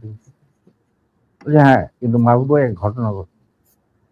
বলে কি ঘটনা? যে নিম্মি আর ডালিমকে উঠায় নিয়ে গেছে গাজী গরম বিয়ে বাড়ি থেকে। কোথায় নিয়ে গেছে, কি হয়েছে জানি না, তবে তার পরিবারের সবাই এখন অ্যারেস্ট করা হয়েছে। তারা সব ওই সারদি উদ্যানে আছে, মানে রেস্ট করছে। আর্মি সারা ঢাকা শহরে ছড়ায় পড়ছে। তার প্রত্যেকটা গাড়ি চেক করতেছে যে looking for the missing officer and abducted officer and his wife. মাহবুবকে চাই নাকি? এটা তো সাংঘাতিক কথা। গাড়িতে তো বিশ্বাস করা যায় না বলে সে রেড টেলিফোন করতে, মানে হাত দিতে গেছে, রেড টেলিফোন বেজে উঠছে। কে? শেখ মুজিব। ফোন মাহবুব। তো উঠাইছে, কে বলছে? আমি মাহবুব বলছি। বলে যে আমি প্রাইম মিনিস্টার মুজিবুর রহমান। বলে কি? জি স্যার বলেন। বলে কি তুই ইমিডিয়েটলি আমার বাসায়। এর মধ্যে chief of staff, deputy chief of staff, CGS, Khalid Mosharraf এদেরকে ডাকানো হয়েছে। এরাও আসছেন। মেজর কর্নেল নুরুজ্জামান, রকিবানী চিফ, এরা উপস্থিত আসছেন সবাই। জিয়া রহমান অলসো কেম, ডেপুটি চিফ। আচ্ছা, মাহবুব তখন বলে চলো। তখন লিটুদের গাড়িতে বসেই ও চলে আসলো। তো ওই গাড়িটা যখন গেল, গাড়ির নাম্বার দেখে আমি বুঝলাম যে উই আর সেফ, আমাদের মারবে না। কারণ এরা যখন এসে উপস্থিত হয়েছে, তার মানে things will be under control। আর সারা দেশে কি হচ্ছে এগুলো কিন্তু জানি না, মানে সারা ঢাকা শহরে। তখন গেটের সামনে থামলো, ওটা থেকে মাহবুব নামলো, সব ওনার লিটু গাড়ি নিয়ে দূরে গিয়ে সামনে ব্রিজের কাছে থামলো, গাছের ছায়া নিচ্ছে। আমরা যে মাইক্রোবাসটা আছি ওটা কিন্তু ওরা জানে না। মাহবুব চলে গেল ভিতরে। ইন্ডিমেন্টে আমি চিন্তা করছি যে আমি কি করব, কি করা কি। আমার ফার্স্ট ফিল্ডের রেজিমেন্টের লোকেরা মুজিবের গার্ড রেজিমেন্ট হিসেবে তখন নিয়ে যেত। আমি যদি একটা আওয়াজ দেই তখন তো তারা সমস্ত ব্যারেল ঘুরাই দেবে। কিন্তু এর মধ্যে একটা ক্রস ফায়ারের সিচুয়েশনে কে মরবে কে বাঁচবে, এটাও তো একটা সমস্যা। এটা বোধহয় ঠিক হবে না। যেহেতু মাহবুব ভিতরে গেছে, লেটস সি হোয়াট হ্যাপেন। কিছুক্ষণের মধ্যেই মাহবুব, আমি দেখলাম যে মাহবুব না, শেখ কামাল, রেহানা, তারপরে শেখ জামাল, বেগম মুজিব নিচে গেটের বাইরে এসে আমাদেরকে খালাম্মা টালাম্মা, চলার অসুবিধা, মানে রক্তাক্ত চুল্লু, ওদের দেখে তো ওরা ঘাবড়ায় গেছে। তারপরে নিম্মির অবস্থা, তো ভিতর নিয়ে আমাদের ভিতর নিয়ে গেল। তখন ভিতর না যাবো দেখলাম সিটিং রুমে প্রথম আমরা ডাকলেন মুজিবুর রহমান আর আমার নিম্মিকে। তো রেহানারা সব ওখানে দাঁড়ায় রইল, মিসেস মুজিব দাঁড়ায় রইলেন, আমরা ভিতরে গেলাম। গিয়ে দেখে সব বসে আছে, chief of staff, deputy chief staff, CGS and all that.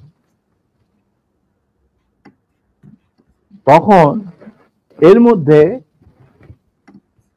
Gazi গণহত্যার বাসা থেকে ফোন আসছে প্রাইম মিনিস্টারের কাছে যে বাড়ির সবাই ধরে নিয়ে গেছে আর্মি। যতক্ষণ পর্যন্ত আমাদের অফিসার লেডি ওয়াইফকে না পাওয়া যাবে আমরা কাউকে ছাড়বো না। আর ওই গার্মেন্ট 17 দিন যে গার্মেন্ট গেছিল মাইক্রোবাসে, এই খবর শুনা গাজীরও মুখ শুকায় গেছে, মুজিবুর রহমানেরও মুখ শুকায় গেছে, যার জন্য এই সবাইকে ডেকে নিয়ে আসে, জিয়া রহমান, শফিউল্লাহ, খালিদ মোশাররফ। আচ্ছা, তো মনোলি বুদ্ধি আর কি। আমরা ঢুকতেই নিম্মিকে জড়ায় ধরলেন মুজিবুর রহমান, মা তুই কাঁদিস না, তুই কাঁদিস না, আমি এটার বিচার করব। এই হারামজাদা গাজী, তুই করছিস কি? এটা কি করলি তুই? যা ওর পা ধরে মাপ চা। আমার বউয়ের পা ধরে মাপ চা। গাজী একটু অগ্রসর হওয়ার পর আমার বউ বলল, নিজের চপ্পল খুলে বলল, খবরদার, তুমি আমার ক্ষমা পাওয়ার যোগ্য নয়, আমি তোমাকে ক্ষমা করতে পারবো না, তুমি পিছিয়ে যাও। মুজিব ওয়াজ স্লাইটলি নার্ভাস, আর বাকিরা তো সব চুপ করে বসে আছে, আমি চুপ করে দাঁড়িয়ে। তখন বলতেছে মা, আবার মুজিব আমার বউ নিম্বিক জ্বরে ধরে বললো, মা আমি এর উপযুক্ত বিচার করব, তুই আমার ভরসা রাখ। তখন আমার বউ বলছিল, নিমি বলছিল যে চাচা, যাদের রক্তের উপরে আপনি আজ দেশের প্রধানমন্ত্রী, তাদেরই আজকে রক্ত ঝরাইতে হয় স্বাধীন দেশে গাজীর মতো একটা কম্বল চোরের হাতে। এর বিচার আপনি কি করবেন? আমি বিচারের মাল্লার, আল্লাহ তার বিচার করবে, আমি আপনার কাছে কোনো বিচার চাই না। তখন আবার মুজিব বেগম ওদেরকে উপরে নিয়ে যা। তখন ওদেরকে উপরে নিয়ে ওদের নাচতে নাচতে কি জানে।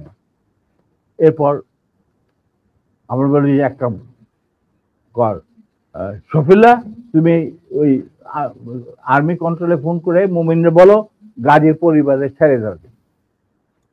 তো শফিলে পিক আপ দি ফোন, ফোন করলাম মেজর মোমেনকে।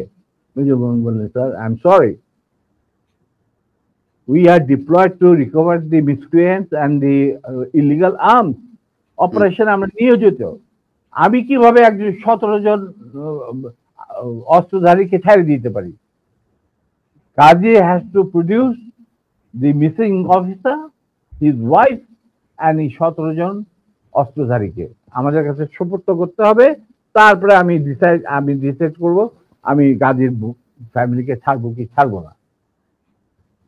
অবস্থা গেল আরো বিগড়ে, মুজিবও কাঁপাকাঁপি শুরু, ওদের গাজীগুলো তো বুক শুকায় শেষ। আর সকালবেলা দেখো prime minister sir, prime minister desires or not desire, উনাকে বলেন উনি লিখিত অর্ডার দিল, আমি সেটা মানবো না, because I have got my mandate which I have received from my chief of staff. এখানে কোনো ভাই বোনদের ব্যাপার না, এটা হলো লিগাল ম্যাটার, লিগাল ব্যাপার। তখন ছবি বললে, তবু দেখো মোমেন্ট, তুমি যদি একটুখানি, তখন বলে sir please don't, I have got my moral ethics, I am promise bound, touching the Quran when I got commission, আমি এটা আপনার এই কোন রকম আকুতি মিনতি আমি শুনবো না, that is beyond my dignity বলে উনি ফোন রেখে দিল। তখন মুজিব সবই শুনলেন, যে স্যার এরকম ব্যাপার, এটা তো লিগাল কমপ্লিকেশন দেখা দিচ্ছে। তখন বলে আর একবার তুই ফোন কর। তো মুজিবুর রহমান শফিরে বললো, শফিউল্লাহ আবার ফোন করলো, আমরা দাঁড়ায় আছি, আমি দাঁড়ায় আছি, নিমেরা চুপ করে চলে গেছে। ফোন করার পরে শফিউল্লাহ বলে যে, লোক moment, I request you once again please. তখন মুজিবুর রহমানকে দে আমারে দে। উনি ফোন নিয়ে বললেন মেজর মোমেনকে যে, আমি মুজিব বলছি। He said, sir, I have no time, I am running a big operation and I am the commander. I am sending one of my officers to your residence. He will explain whatever I have got to say. So he dropped the phone. মুজিবের মুখ শুকিয়ে গেল। এখানে যারা বসা, জিয়া রহমান আর খালেদ মোশাররফ, নুরুজ্জামান, এরা সব করে বসে। শফিউল্লাহ কি করা যাবে? Within 5 minutes captain Shahid arrived. He was from Cavalry, and he was a friend of mine during the student days. আমরা একসাথে কন্টেম্পোরারি ইউনিভার্সিটিতে ছিলাম আর কি। হ্যাঁ, ও হলো তোমার কি বলে এটা লালবাগের ছেলে, আর আমরা ছিলাম মালিবাগ। যাই হোক, সরি, ও আমরা দোস্ত মানে বন্ধু। তো ক্যাপ্টেন, হি ওয়াজ এ রিপ্যাট্রিয়েটেড অফিসার এনিওয়ে। তো শহীদ আসছে, আসার পরে মুজিবুর রহমানের এবং আদালতের সামনে শহীদ বলেছে, sir, I have been ordered to come and convey the message loud and clear to you that it is a legal matter.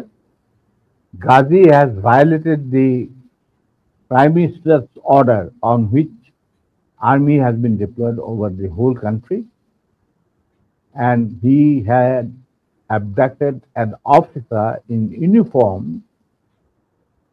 and his wife while he himself is engaged in this operation along with 17 gunmen in the Red Cross microbus. Now, যেহেতু আমরা deployed আছি to recover the illegal arms, the commander said, no way, Ghazi and these 17 people has to be surrendered to him, and then legal proceedings will start according to the law. দেশে emergency চলছে, আমাদেরকে prime minister খুব ঝুঁকিপূর্ণ দায়িত্ব দিয়েছেন, আমরা আমাদের যথাসাধ্য চেষ্টা করে যাচ্ছি। তখন বলে স্যার, আমার আর কিছু বলার নেই, আপনার যদি কিছু বলার থাকে আমাকে বলা হয়েছে শুনে আমাদের কমান্ডারকে জানান। না, ঠিক আছে, তুমি যাও বাবা। তো শহীদ চলে গেল। এরপর শেখ মুজিব আমাকে বললো, তুই মাফ করে দে। আমি স্যার, আমি তো বললাম। স্যার, শেখ মুজিবকে কাউকে বোধহয় আপনি মানে অফিসিয়াল কোনো এগুলি মানতেন না? আমাকে তুই করে বলতো, কারণ আমার একটা পারিবারিক সম্পর্ক ছিল তো। না, উনি তো মাহবুবকেও তুই করে বলতো, গোলাম মোস্তফাকেও তুই করে বলতো, শফিউল্লাহকেও তুই। আমি জানি না, কিন্তু আমাকে উনি তুই করে বলতেন। আমি তো ওর থেকে যে কোনো সময় গিয়ে ডাক্তার যাইতাম, খাবার খাইতাম বসে। কই মাছ পছন্দ করতেন, ওই ওনার চৌবাচ্চা সবসময় বড় বড় কই মাছ থাকতো, আরামসে খাইতাম, চলন বিলে কই মাছ, কোনো অসুবিধা নেই। আমার তো গতিবিধি ছিল খুবই খোলা, মানে আমি যে কোনো সময় যাইতে পারতাম, যে কোনো সময় ডাকলেই চলে যেতাম। উনি প্রায় ডাকতেন আমাকে আর্মির খবর নেওয়ার জন্য। তো এখন উনি বললেন, ঠিক আছে দাঁড়েন, যা, আমি বিচার করব। আমি স্যার, ভেরি গুড। তো এই আমার গাড়ি বাইক করে ওরা বাসায় পৌঁছে দিয়ে, ওরা নিবে এদেরকে বাসায় পৌঁছে, মানে মার্সিডিজ। আমি স্যার, বাইরে স্বপন আছে, আরো 2-4 দিনের মধ্যে আসে পড়তে, গাড়ির কোনো অভাব নাই, আমরা চলে যাব, আপনার গাড়ি দেওয়ার দরকার নেই। বলে, না শোনো, এক কাজ, আই গাড়ি বললাম, আলহামদুলিল্লাহ তুই যাবি এর দেশেতে, বিহার বাকি কাজ যে সম্পূর্ণ হয় নাই সেটা সম্পূর্ণ করার সম্পাদন করার জন্য। নিমি বলল, খবরদার, তুমি আর লেডিস ক্লাবে ঢুকার তোমার কোনো অধিকার নাই, তুমি সেটা লস করছো, তুমি যাবে না, ইউ উইল নট গো। তখন চুপ, তো আমরা চলে যাই। আমরা চলে আসছি। আসার পরে কন্যা সম্প্রদানে যে বাকি কতগুলি থাকে না রকম ওই সমস্ত সম্পাদন করা হইল। এরপরে 2 দিন পরে আমি কুমিল্লায় ফিরে চলে আসবো। হঠাৎ শেখ মুজিবুর রহমান সাহেব ডাকলেন চিফ অফ স্টাফ শফিউল্লাহকে। ডাকার পরে কি কথা ছিল জানি না, উনি ফেরত এসে বললেন যে, Dalim, you can go back to Comilla now, you too তোমার একটা এই তোমার নিমের ঘটনাকে নিয়ে, এর মধ্যে তো অনেক গোলমাল হয়েছে, এটা আমার বইটা আছে যে কি অবস্থা আর্মির মধ্যে উত্তেজনা না, অল দিস থিংস এগুলো আমি ডিটেলসে যাচ্ছি না। উনি বললেন যে একটা কোর্ট অফ ইনকোয়ারি করতে হবে। আজব ব্যাপার, দোষ করলো গাজী, কোর্ট অফ ইনকোয়ারি হচ্ছে আমার। তা আমি বললাম যে ঠিক আছে স্যার, কোর্ট অফ ইনকোয়ারি করতে করেন। তা আমি আর কুমিল্লায় যাওয়া বন্ধ হলো। এরপরে আর আমার কুমিল্লায় যাওয়া হয়নি। উনি কি করলেন, হঠাৎ একদিন, না এরপরে আমি কুমিল্লাতে ফেরত চলে গেলাম কোর্ট অফ ইনকোয়ারি শেষে। কুমিল্লায় থাকা অবস্থায় হঠাৎ একদিন ঢাকা থেকে ফোন আসলো যে 13 জন না অফিসারকে আরবি থেকে বাদ দেওয়া হয়েছে। ইনিশিয়ালি 65 জন অফিসারকে এনলিস্ট করা হয়েছে, আর প্রথম যে 7 জন অফিসার লিস্ট বাইরে হয়েছে, পিও 9, প্রেসিডেন্সিয়াল অর্ডার অফ 9 একটা ছিল তখন। কোনো কারণ দর্শানোর বেঁচে রেখে আপনি যে prime minister was entitle to sack anyone from the service, এবং সংসদ সদস্যদেরকেও। হ্যাঁ, তো P1 এটাকে বলা হয়তো প্রেসিডেন্সিয়াল অর্ডার নাম্বার 9, PO 9। তো PO 9 এর আমাদের আমি আর আমার নাম প্রথম, তারপরে নূর, বাকি 5 জন। তো নূর, আমি এই ঘটনা যখন ঘটে খবরটা আমি ঢাকা থেকে পাই রাত্রেবেলা। সেদিন আমার বাড়িতে একটা পার্টি ছিল কুমিল্লায়। আমি আমার আমি কুমিল্লা জিলা স্কুলে পড়াশোনা করছি। স্কুলের টিচারদের আর ভিক্টোরিয়া কলেজ থেকে পরীক্ষা দিয়েছিলাম। ওই কলেজের সমস্ত প্রিন্সিপাল থেকে সমস্ত প্রফেসরদের আমি বাড়িতে একটা দাওয়াত করছিলাম। ওই পার্টি চলছিল, তখন হঠাৎ নূর আমাকে ফোন করে ঢাকা থেকে জানাইলো হি ওয়াজ দেন এডিসি টু জিয়া রহমান, যে স্যার আমাদেরকে তো স্যাক করা হয়েছে PO 9 এর আন্ডারে। খবরটা আসছি ব্রিগেড কমান্ডার নাজিমুল হুদার কাছে। তো নাজিমুল হুদা আমাকে খুব ভালোবাসতেন। যুদ্ধের সময় আমরা একসাথে ছিলাম, কয়েকটা অপারেশনও করছি আমি ওনার সেক্টরে থেকে। হি ওয়াজ এ ফাইন ম্যান। উনি আগরতলা ষড়যন্ত্র কেসের মধ্যে একজন আসামি ছিলেন।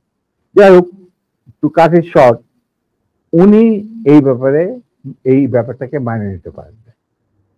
এর পরের দিন উনি আমাকে নিয়ে বললেন যে আমি যাচ্ছি ঢাকায় যে আসলাম, সন্ধ্যার সময় গেলাম শেখ মুজিবের বাড়িতে।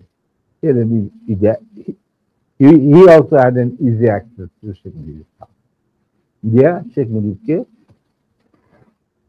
একটা রেজিগনেশন লেটার দিয়ে বলো, sir this is a resignation I am serving, I am submitting. এটার official copy will come due process to due process. Mujibur Rahman was ফেরুল্লাহ।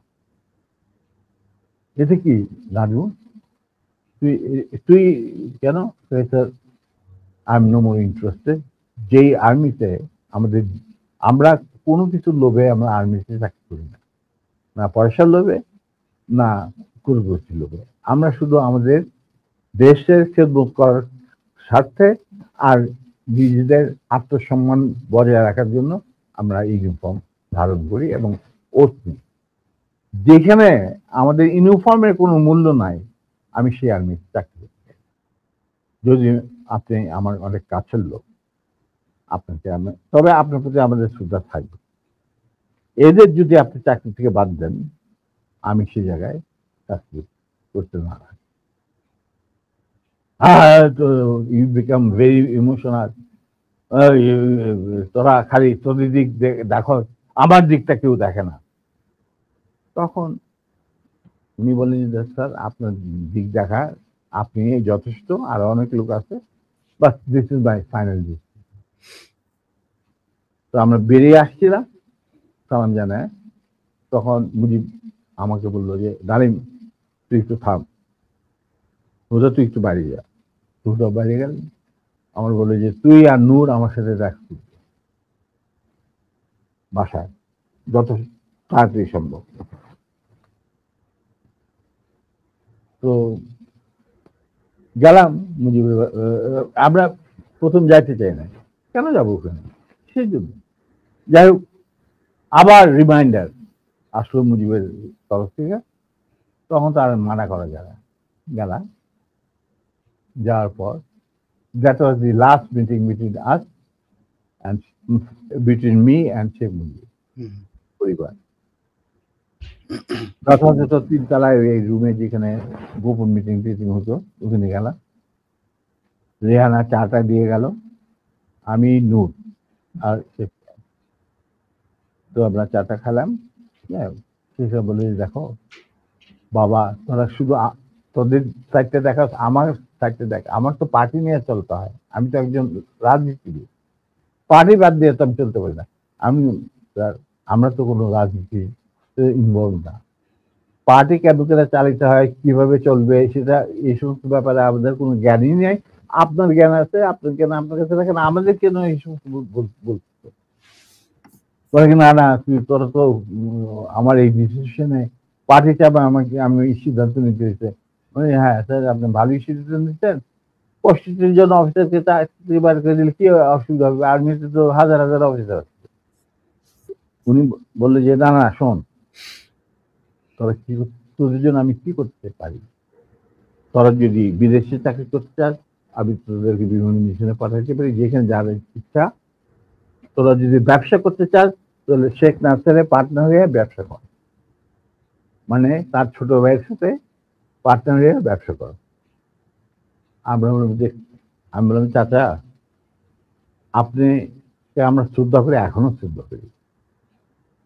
আপনি ভালো মনে করছেন, আপনি আমাদের চাকরি কৃত করছেন, আল্লাহ আল্লাহ খায় আল্লাহ। খাওয়া পড়ার জন্য আপনার ভাইয়ের সাথে মিলে ব্যবসা করতে হবে না আমাদের। আমরা ওইরকম পরিবার থেকে আসি নাই, দুজনেই। এরা আল্লাহ চালাই দিবে, মালিক আল্লাহ, রিজিকের মালিক আল্লাহ। আর দ্বিতীয় কথা, বিদেশে চাকরি নেওয়া সেটাও সম্ভব না। আপনি সরকারের আন্ডারে আমরা আর চাকরি করতে পারবো না, কোনো ব্যাপারে। যদি পারেন ইউনিফর্ম ফিরে দেন, তাহলে আবার আমরা চাকরি করবো, তাহলে দরকার কিছু।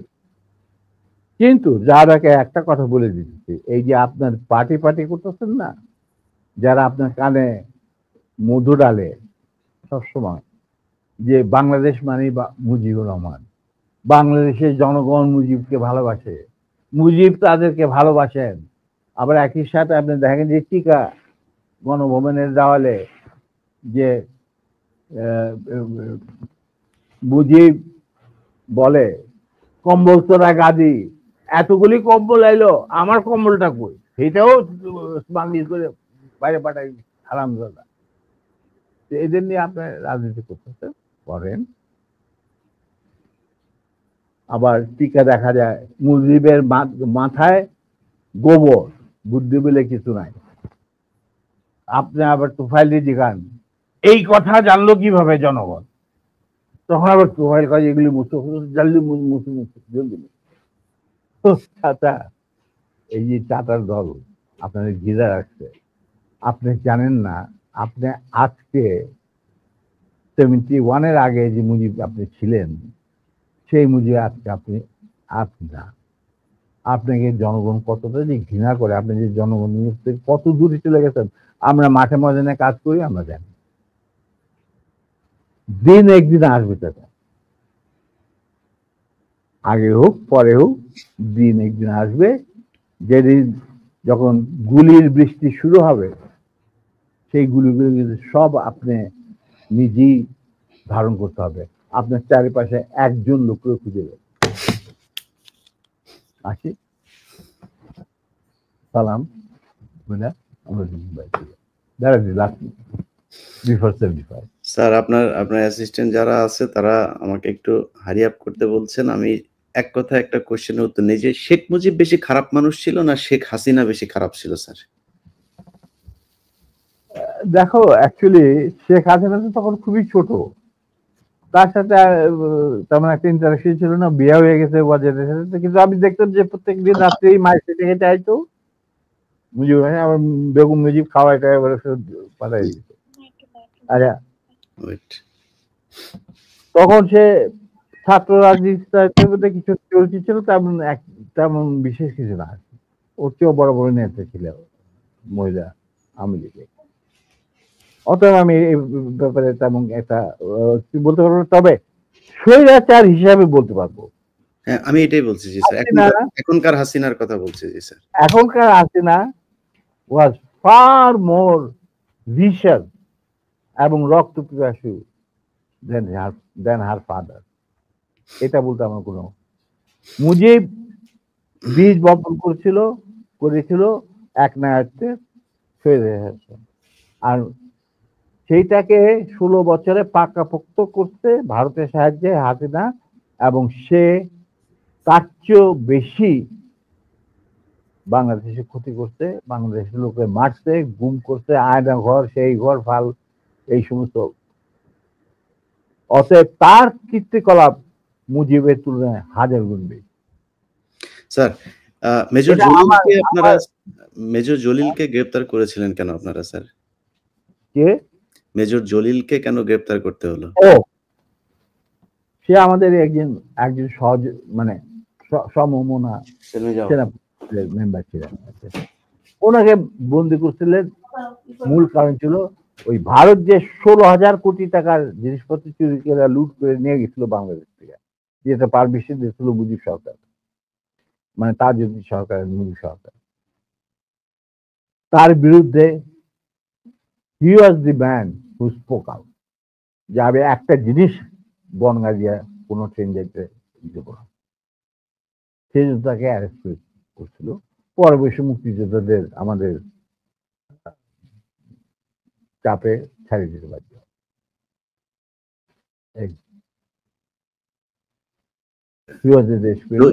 জহির রায়হানের বিষয়টা কি ছিল স্যার? দেখো, আমরা তো আর্মিতে চাকরি করতাম, তো বাইরে কি হচ্ছে, তবে কিছু জানতাম। স্বপন টপন এরা ছিল, সব ট্র্যাক সবাই চেনা। আমি তোমাকে বলবো, যুদ্ধের সময় শেষ পর্যায়ে একবার দীপুধর কলকাতাতে ভিজিট করার সময় as a foreign minister Khandakar Mushtaq তার অনারে একটা চা চক্রের বন্দোবস্ত করে 19 নম্বর থিয়েটার রোডে, মানে মুজিবনগর সরকারের পীঠস্থান। সেইখানে আমি উপস্থিত ছিলাম, আর অনেকে উপস্থিত ছিল। মাহবুব ছিল, তৌফিক রায় চৌধুরী, দুল কাদের খান, ডক্টর কামাল সিদ্দিকী, আরো অনেকেই যে সচিবালয়ে যারা থাকতো বড় বড়। সেখানে আমরা জটলা পাঠায় তখন কথাবার্তা বলছিলাম যে 90 স্বাধীন বাংলাদেশকে কিভাবে গড়ে তোলা যাবে। বিভিন্ন জন বিভিন্ন রকম কথা, বিভিন্ন অঙ্গনে কি করতে হবে না হবে, এই সমস্ত আলাপ হচ্ছিল। ওভার কাপড় কি, আর দীপি ধর ঘুরে ঘুরে প্রত্যেক গ্রুপের কাছে গিয়ে শুনছিলেন যে কি কথাবার্তা হচ্ছে। এক সময় আমরা যখন কথাবার্তাতে লিপ্ত, দীপি ধর আমাদের কাছে আসা, তখন আমরা ডিসকাস করছি যে বাংলাদেশে ইকোনমি কিরকম হবে, ইকোনমিক পলিসি কি হবে, কৃষি ক্ষেত্রে কি হবে, চিকিৎসা ক্ষেত্রে কি হবে, এই সমস্ত ব্যুরোক্রেসি কিভাবে রিবিল্ড করা হবে। তখন দীপি ধর আমাদেরকে, আমরা নোটিস করে নিই যে সে এসে দাঁড়িয়েছে, সে আমাদের কিছু বয়, gentlemen, listen to me. You don't have to bother about all this thing. You will just go back to independent Bangladesh and rest of the thing will be taken care of by us. এই কথার সাথে যদি তুমি একটু relate করার চেষ্টা করো, তাহলে জহির রহমান, যেহেতু উনি একটা মুভি বানাচ্ছিলেন অপকীর্তি, মানে সকল মুক্তিযুদ্ধের উপরে, মানে আওয়ামী লীগের অপকীর্তি এবং কিভাবে ভারতকে দেশ বেঁচে দেওয়ার খেলা চলছে, এই ব্যাপারে উনি একটা ভিডিও বানাচ্ছিলেন। অতএব তাকে ডাইকে নিয়ে গিয়ে মারা ওই মিরপুরে, এটার সাথে একটা সাদৃশ্য খুঁজে পাওয়াই যায়, যদিও এটা প্রমাণিত নয়। স্যার, যুদ্ধে 30 লক্ষ মানুষ মারা গিয়েছে, নারী সম্ভ্রম হারিয়েছিল পাকিস্তানি মিলিটারিরা। 30 লক্ষ তো নয়, শোনো, এই 30 লক্ষ কথাটা জন্ম নিল কেমনে, সেটার ইতিহাস বোধহয় আবার বইমেজে লেখাতে আমি তোমাকে আবার স্মরণ করার জন্য তোমার শ্রোতাদের বলছি, জি মুজিব যখন ইংল্যান্ড মানে লন্ডন হয়ে ইন্ডিয়া হয়ে বাংলাদেশে আসবে, লন্ডনে উনি কয়েক ঘন্টা যাত্রা বিরতি করেছিলেন। এগুলি সব অর্গানাইজ করেছিল পাকিস্তান সরকার। তখন তার সাথে দেখা করতে যায় সিরাজ ভাই, বিবিসির বাংলা বিভাগের হেড, আর বাংলাদেশের মিশনের ইনচার্জ রেজাইল করিম, ফরেন মিনিস্ট্রি অফিসার, যার সাথে আমিও চাকরি করছি কিছুদিন, ওনার সাথে আমার জানাশোনা আছে। এই দুজন মুজিবুর রহমানের সাথে কাছে যায়, ক্ল্যারিস হোটেলে নিয়ে তারা সবই বিরতি মানে যত ঘন্টা রেস্ট। তখন মুজিব তাদেরকে জিজ্ঞেস করা, আমি এটা আমাকে সিরাজ ভাই নিজে বলে দেবে। সিরাজ ভাইয়ের সাথে আমার একটা ঘনিষ্ঠতা ছিল আগে থেকে, যখন আমি ছাত্র জীবন ছিলাম। তখন উনি বাংলা বিভাগের ইনচার্জ। ডেভিড ফ্রস্ট আসছে মুজিবের ইন্টারভিউ নেওয়ার জন্য। তো মুজিব তখন সিরাজ ভাই আর এই রেজাইল করিম সাহেবকে আলাদা ডেকে নিয়ে জিজ্ঞেস করতেছে যে সত্যি কি বাংলাদেশ স্বাধীন হয়েছে নাকি আমাদের কোথাও নিয়ে মাইরে ফেলানোর বন্দোবস্ত করা হয়েছে। তখন সিরাজ ভাই ওনাকে বললেন, স্যার মুজিব ভাই, বাংলাদেশ স্বাধীন হয়েছে, আপনি যাইতেছেন as a prime minister of Bangladesh, কিন্তু আপনি ইন্ডিয়া হয়ে যাচ্ছেন কেন সেটা আমরা বলতে পারবো না, এটা আপনার সিদ্ধান্ত। তখন বলছে ক্ষয়ক্ষতির, তখন তো ইন্টারভিউ নিব, তো ক্ষয়ক্ষতি কত? তো যে সবকিছু মিলে প্রায় 3 লক্ষর মতো। 3 লক্ষ। এখন 3 লক্ষরে তারপরে শেষ বাজে পরে আমাকে বলছেন যে আমি কোনোদিন ভাবতে পারি না যে মুজিব ইংরাজিতে ডেভিড ফ্রস্টের সাথে কথা বলবে। আমরা বলছি যে উনি বাংলাতে কথা বলবেন। ডেভিড ফ্রস্ট পরে তর্জমা করে নেবে। যখন ইন্টারভিউ নিতে ছিল তখন David frost asked this question, what do you think is the losses of life in this so-called freedom during this freedom struggle? Mujib বলল 3 মিলিয়ন। 3 লক্ষরে বানায় ফেলাইলেও 3 মিলিয়ন। ওইখান থেকে যে রেকর্ড বাজার শুরু হইলো 3 মিলিয়ন, ওই 3 মিলিয়ন চলতেই আছে। তখন আফটার দ্য ইন্টারভিউ সিরাজ ভাই তখন মুজিবরা তো আর কাট করতে পারে না, he is talking to the David frost একলা, যেমন আমি তোমার সাথে কথা বলতেছি সেরকম। After the interview was over, Mujib went to retire into his bedroom. Shiraz Bhai came and Rizal Karim came. They saw David Frost to handkerchief বাইর করে তার চোখ মুছতেছে, পানি পড়তেছে তো চোখ মুছতেছে। তোরা মনে করলেন যে মুজিব বোধহয় এমন ইমোশনাল কথা বলছেন যার জন্য ডেভিড ফ্রস্ট আর তার অশ্রু বিসর্জন শুরু হয়ে গেল এবং অশ্রু দ্বারা বন্ধ করতে পারছে। তখন তারা বললো, David, why you are so emotional? We have hardly seen you too much emotional and never saw eyes rolling down your water rolling down your eyes. ব্যাপার কি? তখন ডেভিড ফ্রস্ট বললো, মুজিবের ইন্টারভিউতে আমি কান্তাছি না, the way he was rogering my mother tongue, আমি ওইটার জন্য আমার চোখ দিয়ে পানি পড়ছে। মানে ইংরাজি ভাষাটাকে তিনি এত বিকৃত ভাবে বলছেন যার জন্য আমার চোখ দিয়ে পানি পড়তে বাধ্য হইল। এখানে আজকের মতো থাক, আমার একটা কাজ আছে, আমাকে এখানে আবার যেতে হবে। আমি তো বান্ধুলে ঘুরে বেড়াই। স্যার 2 মিনিট সময় নেব। 14 ডিসেম্বরে বুদ্ধিজীবী হত্যাকাণ্ড দিবস নিয়ে স্যার একটু বলেন। ভাই, বুদ্ধিজীবী হত্যাকাণ্ডটা ওই তুমি যদি দীপুধরের কথা, স্যার এটা কারা করেছে স্যার? দীপুধরের কথাটা যদি তুমি শুনে থাকো ভালোভাবে, আর শ্রোতারা যদি শুনে থাকে, সেটা তো পরিষ্কার ইঙ্গিত থাকে যে তারাই সবকিছু করে দেবে, আমাদের কাজ দরকার নাই। তো এটা কার ক্ষেত্রে? পাকিস্তানের ওদের মাইরে কি করবে? ওরা কি পাকিস্তানে এসে তাদের খেদমত করবে? না, তাদেরকে এদেরকে মারার পর একটা মেধাশূন্য বাংলাদেশকে তারা গড়বে, ইন্ডিয়ান স্টাইল, মানে ইচ্ছা মতো। এই হলো ব্যাপার। আর এটা সিরাজ শিকদার সহজ ব্যাপার। এই যে এটা বুঝতে রকেট সায়েন্সের দরকার না ওনার। রাইট স্যার, এই যে 2 লক্ষ মা বোনের ইজ্জত পাকিস্তানিরা নষ্ট করেছে, এই যে বলা হয়, আপনারা স্বাধীনতা যুদ্ধের পরে কি পরিমাণে নারীদেরকে পেয়েছিলেন যারা এসেছিল তাদের সম্ভ্রম নষ্ট করা হয়েছে? আমি তো মাত্র 2 জন নারী চিনি,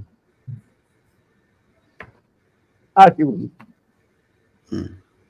আমরা তো দেখি না, আমরা তো সারা বাংলাদেশে, আমি যদি হবে না, কারণ তাদের ইচ্ছা, আমি কেন ভুল মন্তব্য করতে যাবো? আমি তাদেরকে এক্সপোজ করলাম, কিন্তু আমি 2 জন নারী এবং তাদেরকে আমরা সাহায্য করছি যতটুকু সম্ভব। রাইট।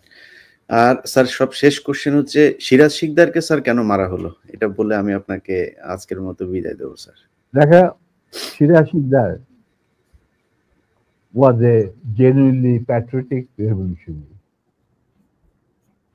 তার জন্য তাকে জীবন দিতে হয়েছে, এবং তাকে ধরতে through an infiltrated agent যে ছিল E.A. Chowdhury, additional IG of special branch. E.A. Chowdhury তার শালাকে পেনিট্রেট করছিল, ওর মাধ্যমে ধরা। এই ইঙ্গিতটা আমাকে মাহবুব আগে দিচ্ছিল এবং আমি ইঙ্গিতটা পৌঁছে দিয়েছিলাম সিরাজের কাছে, but it was, I think, too late, but whatever it is, he got caught. Sir, মাঝখানে একটু বোধহয় অসুস্থ যাচ্ছে আপনার শরীর। এর আগে 2-3 বছর আগেও আপনার মাসেল টাসেল একদম 6 প্যাক ট্যাক ছিল। শরীর কেমন স্যার? আপনাকে জিজ্ঞেস করা হয়নি। আলহামদুলিল্লাহ। দেখো, তোমার সাথে কথা বলতেছি, তুমি আমার দেখতেছো, সবাই দেখতেছো। নিম্মি ভাবি কেমন আছে, আমাদের সবার প্রিয় ভাবি? না, উনি বেঁচে নাই, উনাকে আল্লাহ নিয়ে গেছে। ও, উনি নাই না? আচ্ছা। ও হ্যাঁ। এবং উনি মারা গেলেন কত বছর, প্রায় 1905 সালে মারা গেছেন। 2005? হ্যাঁ, কারণ she was not allowed to take any treatment. She was under house arrest. 1996 মধ্যখানে খালেদা জিয়া ক্ষমতা এসেও তার পাসপোর্টটা দেয় নাই। Yes. Then when she was free, he fought legal battle and got her passport. কোনো ইয়া করে না, তো সমত করে না। যদিও Kamal Siddiqui wanted to do that, যে ম্যাডামের সাথে একবার দেখা, অন্যদিন আমি ম্যাডামের সাথে দেখা করবো। যাই হোক, legally he got it back, she got it back. তখন it was the 4th stage of cancer. তো যখন তোমার 4th stage ক্যান্সার চলে যায়, তখন সেই যুগে কোন চিকিৎসা করতে পারে। আমি অনেক নিয়ে গেছি, আমি কি করতে পারি। যাক, প্রিয় দর্শক, মেজর আমাদের প্রিয় এই জাতির সূর্য সন্তান ডালিম, আপনাকে অসংখ্য ধন্যবাদ। আমরা 50 বছর পরে হলেও অন্তত আপনার কথা শুনতে পেরেছি, এটা আমাদের জন্য অনেক বড় পাওয়া। আজকে আমার চ্যানেলে আমি সবশেষ দেখেছি 8 লাখ মানুষ একসাথে দেখছিলেন। আমার মনে হয় এই রেকর্ড বাংলাদেশের ইতিহাসে আর কখনোই হবে কিনা জানি না। শুধু ভিডিও দেখা না, বাংলাদেশের মানুষের কাছে আমার অনুরোধ থাকবে, উনি মাঝে একটু কথা বলেছেন যে শেখ মুজিব, ওনার স্ত্রীর সাথে গাজী গোলাম মোস্তফা, যিনি কিনা শেখ মুজিবের এই লুটপাটের সহযোগী, ঢাকা জেলা আওয়ামী লীগের সভাপতি ছিলেন এবং রেড ক্রসের প্রেসিডেন্ট বানিয়েছিলেন, একজন খুব সৎ বিচারপতিকে সরিয়ে দিয়ে তাকে বসিয়েছিলেন এই চেয়ারে। তো এই শেখ মুজিবের মুখের কথা এবং কাজের মধ্যে কতটা তফাৎ, সেটা ওনার একটা বক্তব্যে শুনলেন। ওনার স্ত্রীকে তুলে নিয়ে গেলেন, আবার ওনাকে চাকরিচ্যুত করেছিলেন। তো আমরা এই জিনিসগুলো ভুলে যাই। শেখ হাসিনা গত 15 বছরে সেই বিডিআর হত্যাকাণ্ড থেকে শুরু করে, আমি কালকে বিডিআর হত্যাকাণ্ডে সেই ফুটেজগুলো দেখছিলাম, হেফাজতের হত্যাকাণ্ড, বিভিন্ন মানুষকে ধরে নিয়ে যেয়ে হত্যা করা, মানুষকে ক্যান্টনমেন্টের ভেতরে পাকিস্তান সেনাবাহিনীও তো বাংলাদেশের সেনাবাহিনীর যাদেরকে আটক করেছিল এইভাবে আয়না ঘরের মধ্যে রাখে নাই। তো এগুলো আমরা ভুলে যাই বলে আবার মাঝে মধ্যে এ ধরনের স্বৈরাচার আমাদের ঘাড়ে চেপে বসে। আমার মনে হয় আমাদের এই দাবিটা তুলে আনা উচিত যে আমরা মেজর ডালিম বীর উত্তম তাকে আমরা ফেরত চাই এবং বাংলাদেশ সরকারের কাছে আমার অনুরোধ থাকবে, বিশেষ করে বিএনপির কাছে আমার অনুরোধ থাকবে যে মেজর ডালিমের কাছে আমি অনেকদিন ধরেই এই অভিযোগটা শুনছিলাম যে মেজর জিয়াউর রহমান সাহেব উনাদের প্রতি সুবিচার করেন নাই। এবং আজকে বেগম খালেদা জিয়া আছেন, তারেক রহমান আছেন। আপনাদের কাছে অনুরোধ থাকবে, ভারতের সাথে মিলেমিশে থাকতে চেয়ে তাদের অনুকম্পা পেয়ে ক্ষমতায় থাকবেন। এই স্বপ্ন যতবার দেখবেন ততবারই ২১শে আগস্টের মতো, ততবারই ১০টা আগস্ট মামলায় যেভাবে আপনাদেরকে ফাঁসানো হয়েছে এভাবেই ফাঁসতেই থাকবেন। সো আপনাদের একটা পক্ষ নিতে হবে। বাংলাদেশের মানুষ এই ভারতকে কতটা ঘৃণা করে এবং পাকিস্তানকে কতটা পছন্দ করে সেটা আজকের এই মেজর ডালিমকে নিয়ে আমার যে অনুষ্ঠান সেটা প্রমাণ করে দিল। এবং মেজর ডালিমরা সরাসরি তো তারা শেখ মুজিবের হত্যার সাথে জড়িত। উনি সেই হত্যায় জড়িত ছিলেন কিনা না ছিলেন আমি সেই কোয়েশ্চেন করিও না, সেটা কোনোদিন করব না। কিন্তু সেই পক্ষে উনি কাজ করেছেন এবং শেখ মুজিবের বিপক্ষে উনি ছিলেন এবং শেখ মুজিবের ক্ষমতাচ্যুত করার পক্ষে উনি ছিলেন। সেই আমি মেজর ডালিম বলছি, সেই বক্তব্যের মধ্যে দিয়ে আমরা প্রমাণ পেয়েছি। কিন্তু আজকে এই মেজর ডালিম যদি নাকি সেই কাজটা না করতো তাহলে বাংলাদেশ কোথায় যেত, কি হতো সেটা আমার মনে হয় একটু চিন্তা করে তার প্রতি ন্যায় বিচার করা উচিত। এবং সেই সম্মানটা যদি শেষ বয়সে জনাব মেজর ডালিমকে আমরা যতটা ইয়াং ম্যান হিসাবে দেখছি, ওনার বয়স ৮০ উপরে, আপনার ৮৫ তাই না স্যার? না, ৭৫। ৭৫, যাক ৭৫ বছর বয়স। তো ৭৫ বছর বয়স অনেক বয়স। উনি দেখতে অনেক ইয়াং, যদিও খুবই নিজের শরীরের প্রতি উনি খুব যত্নবান। এখনো জিম করেন নিয়মিত। তো আমার মনে হয় যে এই মানুষটার এখনো বাংলাদেশকে দেয়ার অনেক কিছু আছে। আর যাই হোক, তারা কখনো বাংলাদেশের পক্ষে কাজ করবে না। আমি তারেক রহমান এবং বেগম খালেদা জিয়া আপনাদের কাছে অনুরোধ থাকবে তার ব্যাপারে একটু সদয় হবেন এবং আমার বিশ্বাস যে তাকে যদি যথাযথ সম্মান দেওয়া হয় তাহলে তিনি আবারও দেশে যেয়ে এই দেশের হাল ধরবেন। বীর যোদ্ধা, আপনাকে অসংখ্য ধন্যবাদ। আপনার অনেক ব্যস্ততার মাঝে আমাদেরকে সময় দিয়েছেন।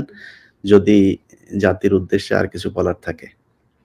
হ্যাঁ, শেষ কথা, প্রথমত আমি তোমাকে ধন্যবাদ জানাচ্ছি। তোমার সাথে কথা বলার পর আমার প্রত্যয় আরো দৃঢ় হয়েছে যে তুমি ভবিষ্যতে আরো অনেক বড় কাজ দেশের জন্য করতে পারবে সাংবাদিক হিসাবে। আর আমার দেশবাসীর প্রতি এবং বিশেষভাবে তরুণ প্রজন্মের প্রতি আমার শেষ বক্তব্য যে আমাদের অভিজ্ঞতা থেকে যদি তাদের বিপক্ষে এগিয়ে নেওয়ার স্বার্থে, তাদের লক্ষ্য অর্জনের লক্ষ্যে কোনো কিছু অবদান আমরা রাখতে পারি তারা মনে করেন, তাহলে আমরা পিছপা হব না। আমরা সারা জীবন দেশ আর দেশের মাটি এবং মানুষের জন্য যা করার করেছে, নিজেদের জন্য কিছুই করে। স্যাক্রিফাইসের কথাটা না হয় বাদই দিলাম। আমি কাউকে, যারা ভুল করেছেন তারা সবাই শিক্ষা গ্রহণ করেছেন আশা করি, এবং তারা যোগ্য প্রাপ্যও পেয়েছেন। অতএব আমি তাদের কথাও বলতে চাই না। আমাদের কোনো রকম তার প্রতি কোনো প্রতিহিংসা মানে মনোভাব নেই।